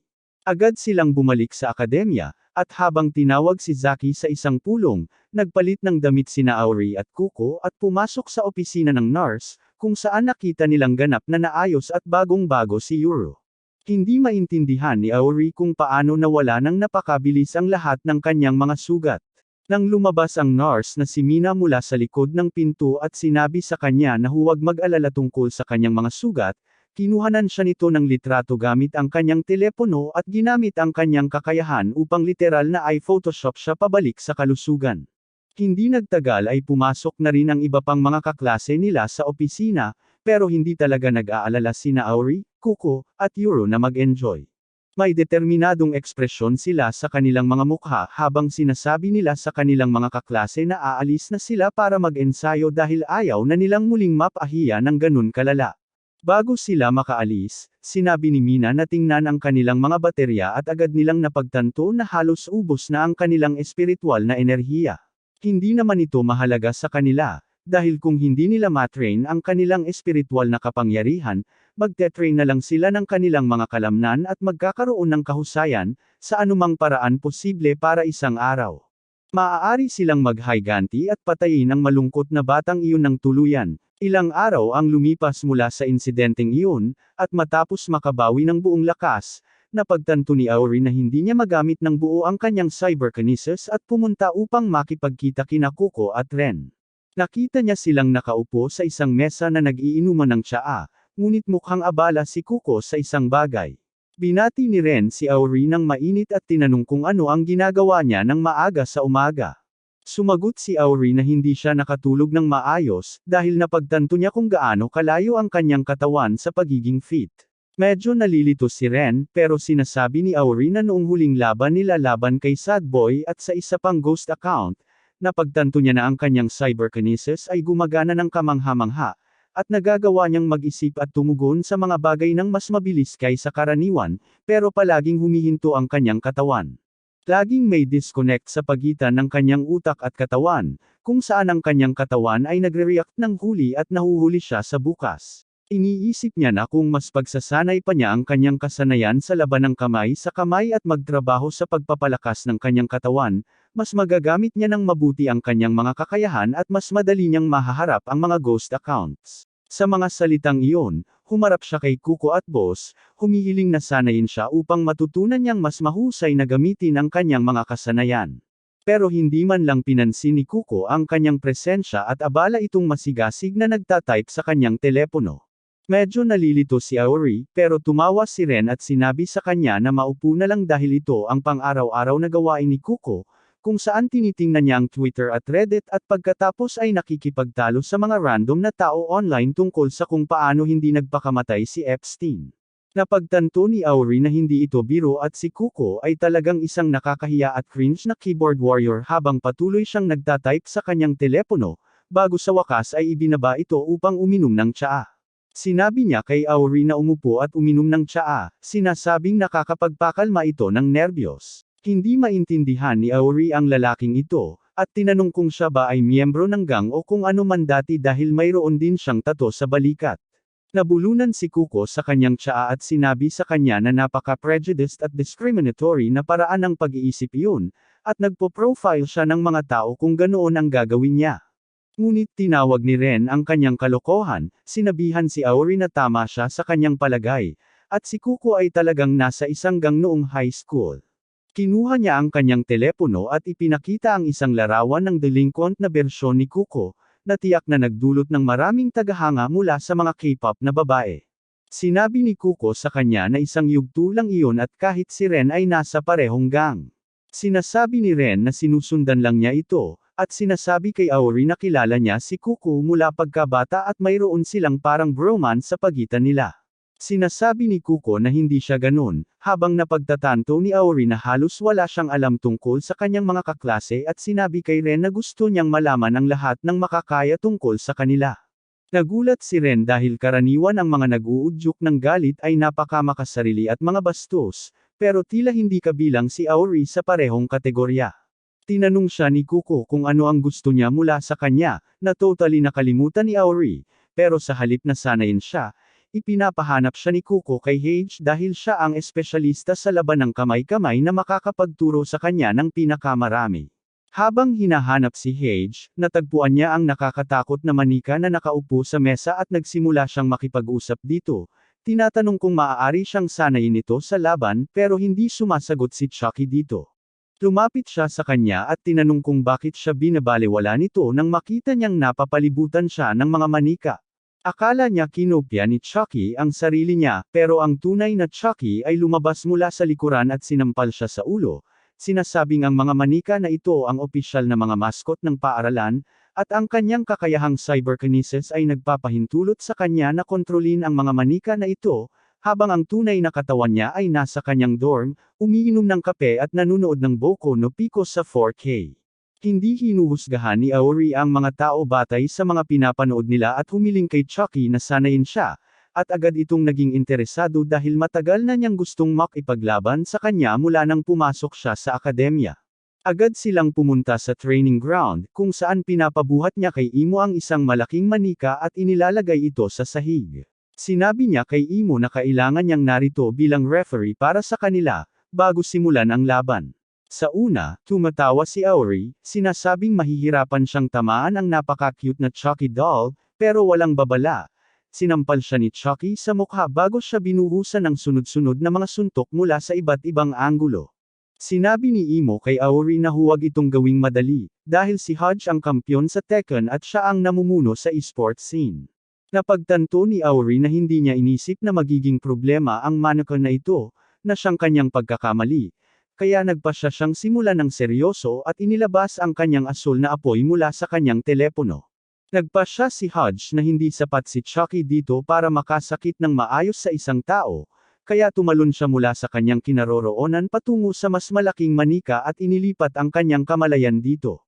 Nagulat si Auri, pero inihayag ni Hodge na kaya niyang kontrolin ang kahit anong manika sa kanyang kagustuhan at may activated na Bluetooth mode, at dahil hindi gaanong makasakit ang maliit na manika, gagamitin niya ang manikang ito para mag-simulate ng aktwal na laban.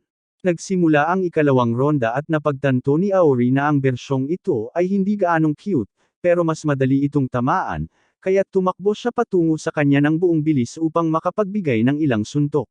Pero masyadong mabilis ang kanyang reaksyon, at nakapag-score siya ng 5 hit combo laban sa kanya. Nalilito si Auri, dahil parang nagre-react siya sa kanyang mga atake bago pa man ito magsimula. Pero para kay Hodge, ito ay normal dahil kung gusto mong makipagkompetensya sa pro level sa gaming, kailangan mong magkaroon ng mga reflex na parang Diyos at isang bag ng mga insulto na ihahagis sa iyong kalaban.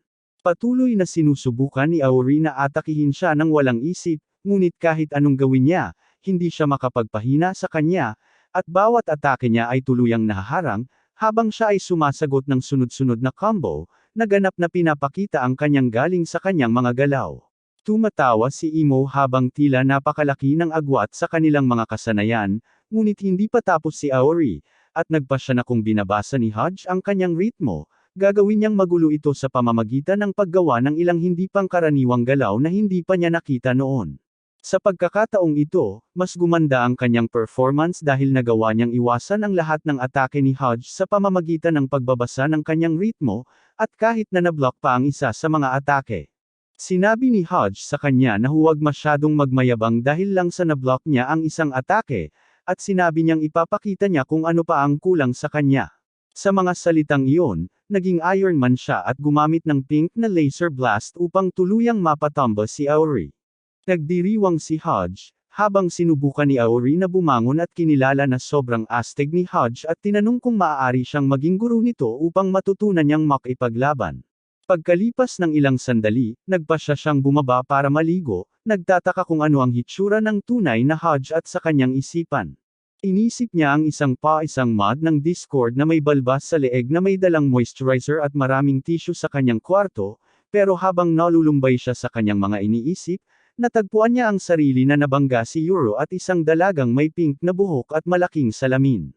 Agad niyang sinubukang buhatin siya, nang tawagin ni Euro ang pink-haired na babae na Hodge at sinabihan siyang mag-ingat sa paglalakad.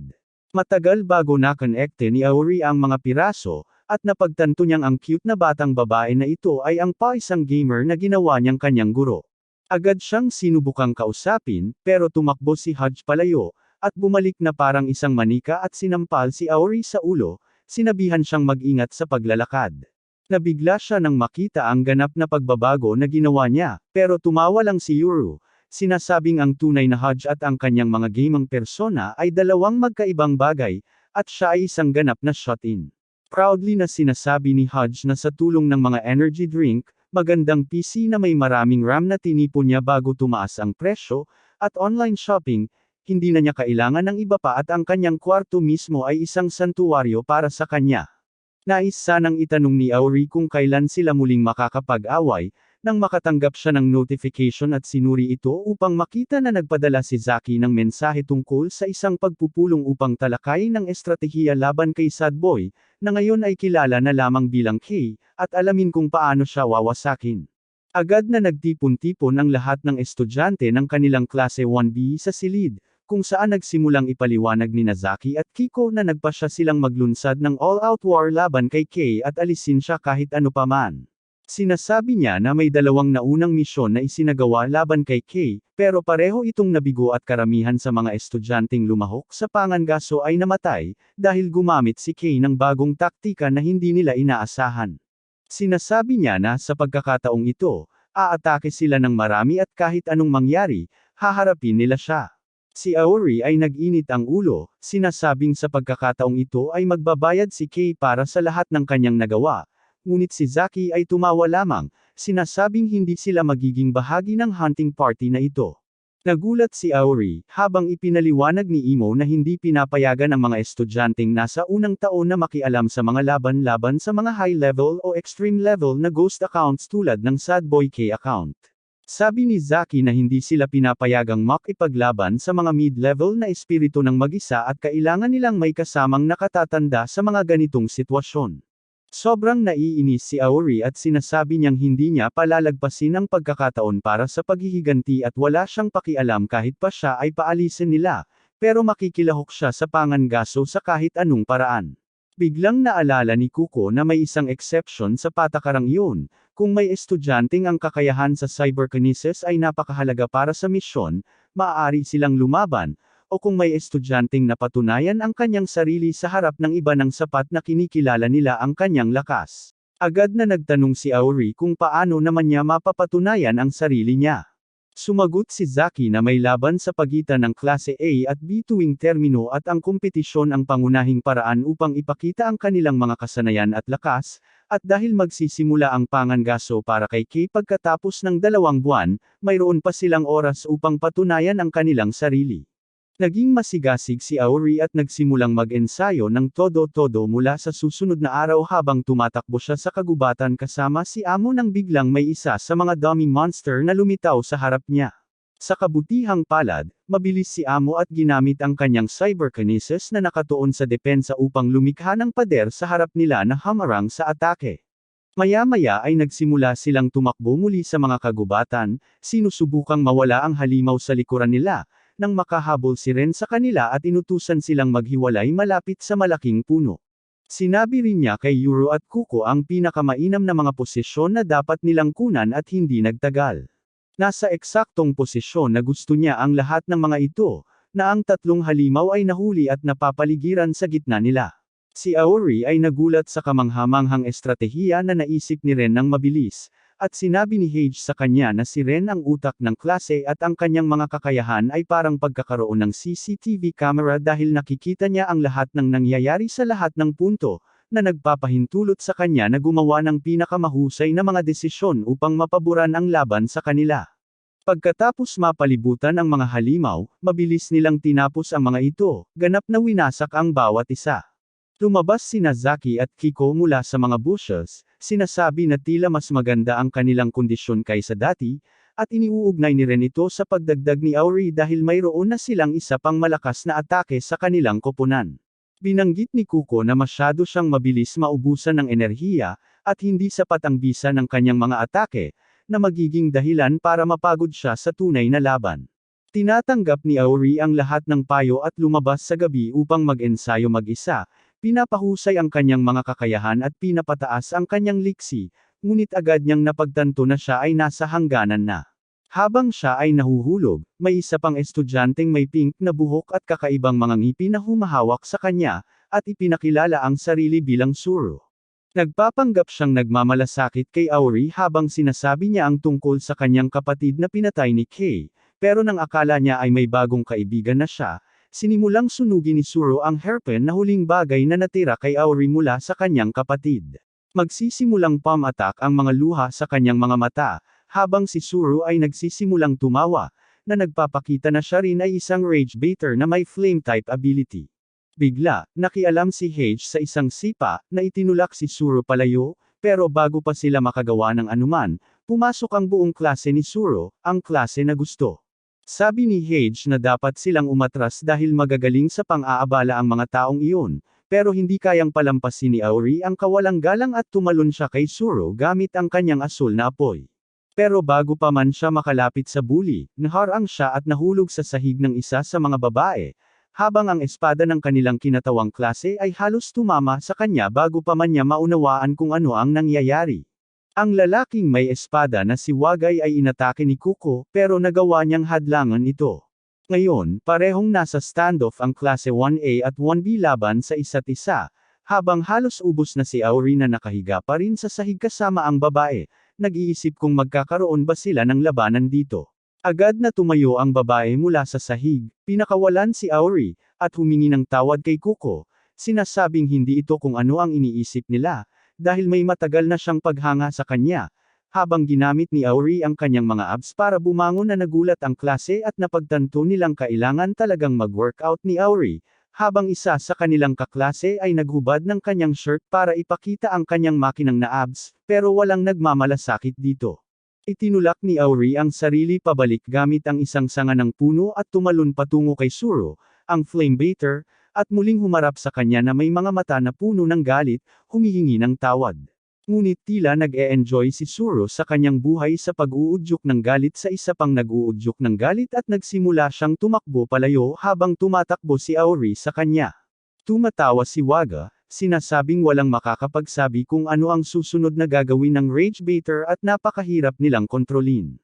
Sumasang-ayon si Kuko sa pahayag na ito, sinasabing lahat ng Ragebaiters ay talagang mga piraso ng tae, pero ang piraso ng tae sa Class B ay mas mabango. Ang lalaking may asul na buhok na si Ash ay nakatingin sa dalawang Flamebaiters na nag-aaway at nagtataka kung magiging magandang pelikula ito habang ang lalaking may berdeng buhok na walang laman ang isip na si Kiri ay iniisip kung ano ang kakainin niya sa hapunan ngayong gabi. Ang lalaking sinusubukang gayahin ang hairstyle ng Tokyo Revengers na si Aiko ay naiinggit dahil sa katotohanang gusto ni Iru si Kuko at hindi siya. Si Iru naman ay bumati kay Yuro at tinanong kung kamusta na siya, habang sumagot si Yuro na hindi siya nakikipag-usap sa mga pick-me girls at kailangan ko siyang igalang para doon. Sinasabi ni Yuro na si Iru ay basta-basta na lang nakikisama sa lahat ng lalaki na nakikita niya, pero sinagot ni Iru na si Yuro ang nagtatangkang magpapaamo sa mga lalaki sa pamamagitan ng pagsusuot ng goth body na damit. Samantala, patuloy pa rin si Auri sa paghabol kay Suro at sinubukang magbigay ng malakas na suntok na naiwasan ni Suro ngunit hindi nagawa ng puno at nakuha ng dentado dahil sa kapangyarihan ni Auri. Si Suro ay naiintriga dahil alam niyang ang isang suntok ay maaaring makabasag ng lahat ng kanyang buto, ngunit nasisiyahan siya dito at ginamit ang kanyang sariling kakayahan sa apoy at lumikha ng isang nagliliyab na pader sa harap nila. Kaagad na umatras si Auri nang mapansin niyang hindi ginamit ni Suro ang kanyang telepono para aktibahin ang kanyang mga kakayahan tulad ng lahat ng iba, at ang apoy nito ay napakainit hindi katulad ng kanya.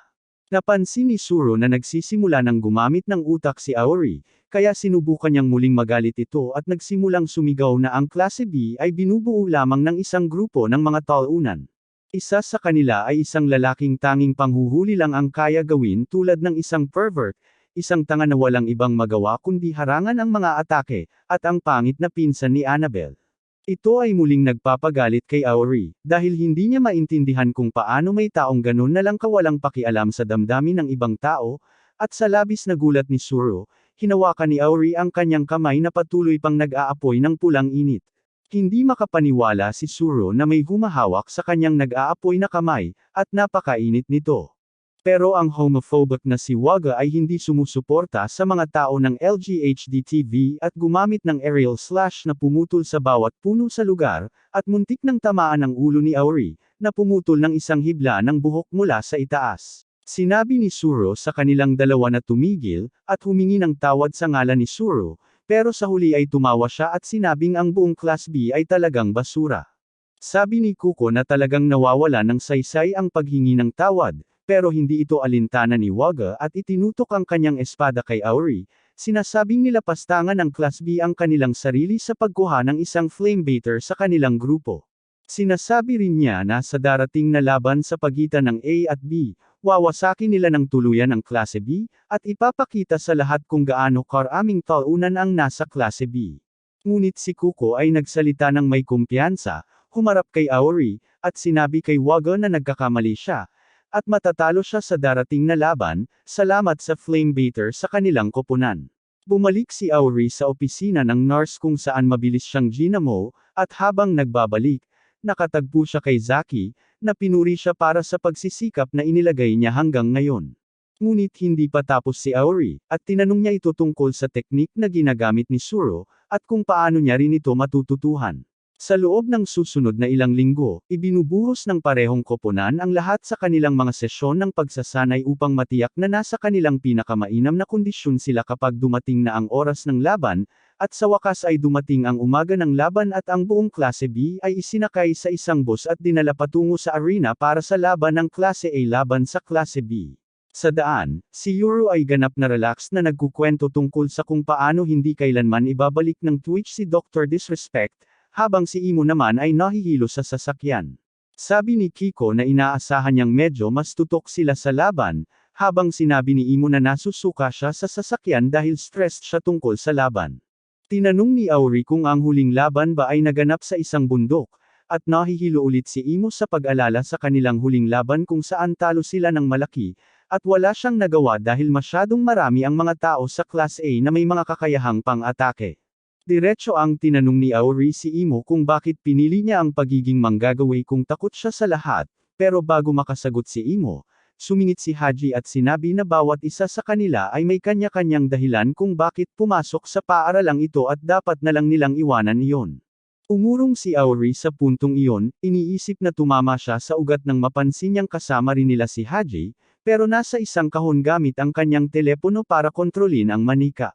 Sinasabi niya na ang paggamit ng manika ay kumokonsumo ng mas kaunting enerhiya at iyon ang dahilan kung bakit niya ito ginagawa. Biglang napagtanto ni Auri na nakabalik na sila sa paaralan at nag-ikot na muli.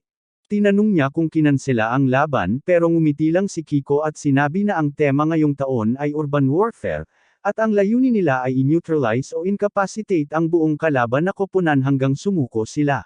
Dahil narito rin si Kochi, ang nurse, ibig sabihin ay maaari silang magpakatoto at magdulot ng tunay na pinsala sa isa't isa. Ang pagpatay, gayunpaman, ay nagdudulot ng agarang diskwalipikasyon ng walang pag-iisip. Pagbaba nila sa bus, ipinaliwanag ni Kiko na hindi talaga sila nasa paaralan, dahil ang buong lugar na ito ay isang one-to-one na kopya ng kanilang paaralan at lungsod dahil isa sa mga miyembro ng guro ay may kakayahang mag-copy-paste. Kinuha niya ang isang tablet at nagsimula ng video conferencing dahil gusto ni Zaki na makipag-usap sa kanyang klase bago ang laban. Nanunood siya ng ilang 4K porn Kmon pero mabilis siyang nagbihis at sinabi sa kanyang mga estudyante na kailangan nilang gawin ang kanilang makakaya, dahil ang mga mata ng buong paaralan, kasama na ang kanilang mga nakatatanda at lahat ng guro, ay nakatuon sa kanila. Ito ay labis na mahalaga dahil bukod sa pagiging isang lugar upang magningning, maaari rin nilang piliin ang mga potensyal na tao para sa misyon na harapin si malungkot na batang si Kay. Sinabi ni Kuko kay Zaki na hindi nila siya mapapahiya sa pagkakataong ito, ngunit tumawa lamang si Zaki at sinabing hindi siya magagalit kung matalo sila dahil mahalaga sila sa kanya at ayaw niyang may mangyari sa kanila, ngunit kung pupunta sila sa matinding misyon para labanan si Kay, marami sa kanila ang hindi na babalik. Ang klase A ay nakikinig din ng pep talk, pero si Waga ay sobrang kumpiyansa sa kanilang mga kakayahan, dahil alam niyang bawat isa sa kanila ay mas malakas kaysa sa lahat ng nasa klase B, na nangangahulugang ang pinakamagandang paraan para manalo ay pumasok sa one-on-one na laban at agad na tapusin ang kanilang mga kalaban bago tulungan ang iba para makakuha ng bentahe at manalo ng mabilis hanggat maaari. Ang klase B ay naghahanda at kumukuha ng kanilang mga posisyon at inilalabas ang kanilang mga armas, habang si Imo ay sinusubukang manatiling nakatuon sa laro upang hindi siya ma-psyched out ng maaga sa laban. Pinapasalamatan ni Ren si Auri sa pag-alit nito para sa kanila nang hindi sila nirerespeto ng klase noong araw na iyon at tinanong kung alam nito kung bakit hindi nila ito binalikan. Bago makasagot si Auri, gumawa si Kuko ng isang malaking martilyo at sinabi na hindi sila nagsalita dahil inilalaan nila ang lahat ng pang-iinsulto at pang-aasar para sa araw na ito. Tumunog ang buzzer at nagpasya si Kuko na simulan ang laban ng may ingay habang lumilikha siya ng maraming maliliit na martilyo mula sa kanyang higanteng martilyo at sinubukang patayin ang buong klase ng mga estudyante. Si Waga ay simpleng ngumiti at balak sanang harapin ito, pero kinuha ni Ash ang kanyang telepono at lumikha ng malaking modelong yelo ng kanyang sarili na may mga pakpak, na pumukaw sa artist sa loob niya. Ang estatwa ay hamarang sa atake, pero sa proseso, ang tanga na ito ay nauubos ang 50% ng kabuuang baterya niya. Kuko at ang iba pa ay nanunood mula sa malayo.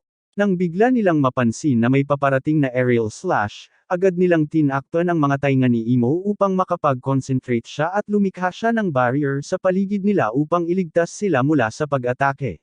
Sinabi ni Kuko kay Auri na si Waga ang pinakamalakas na miyembro ng Class A at may espesyal na kakayahan na makakapagtama siya ng sinuman gamit ang aerial slash. Nakarating na rin siya sa maraming mataas na ranggo na misyon at nag-isa niyang hinarap ang mga mid-level ghost accounts. Binalaan niya ang buong koponan na tumakas kung makatagpo sila ng henyo na ito sa isang one-on-one na laban. Naghiwa-hiwalay ang kalabang koponan at nagsimulang maghanap ng klase ngunit wala silang makita. Si Wago naman ay swerte dahil natagpuan niya si Haji sa isang grupo ng mga carten na nagtatago sa isang tindahan. Pinunit niya ang isa sa mga ito, pinilit siyang dahan-daang magpagulong-gulong sa kalye, habang pinupunit niya ang carten, iniisip na nakuha na niya ang isa sa kanila. Nang makita niyang isang manika lang ito at hindi ang tunay na siya, tumawa si Haji mula sa kanyang tunay na pinagtataguan, alam na nila na nakuha na nila si Wago sa lugar kung saan nila ito gustong makuha. Lumabas na alam ni Kuko ang plano ni Wago at nagpasya siyang akitin ito bago siya atakihin ng sabay-sabay. Napagtanto ni Wago na siya ay naloko nang biglang lumitaw sina Kuko at Yuru mula sa wala. Ginamit ni Yuru ang kanyang chewing gum para itali ang kanyang mga binti, habang sinubukan siyang atakihin ni Kuko. Hinarangan ni Wago ang martilyo, habang sabay na hinarangan ang suntok ni Aori, at iniiwasan pa ang mga gummy shots ni Yuru, sinasabi na sa halip na pagtutulungan, mukhang dogpilling ito para sa kanya. Sinasabi niya na ito ay estratehiya ng mga mahihina habang madali niyang iniiwasan ang kanilang mga atake at naghahanda na gumanti.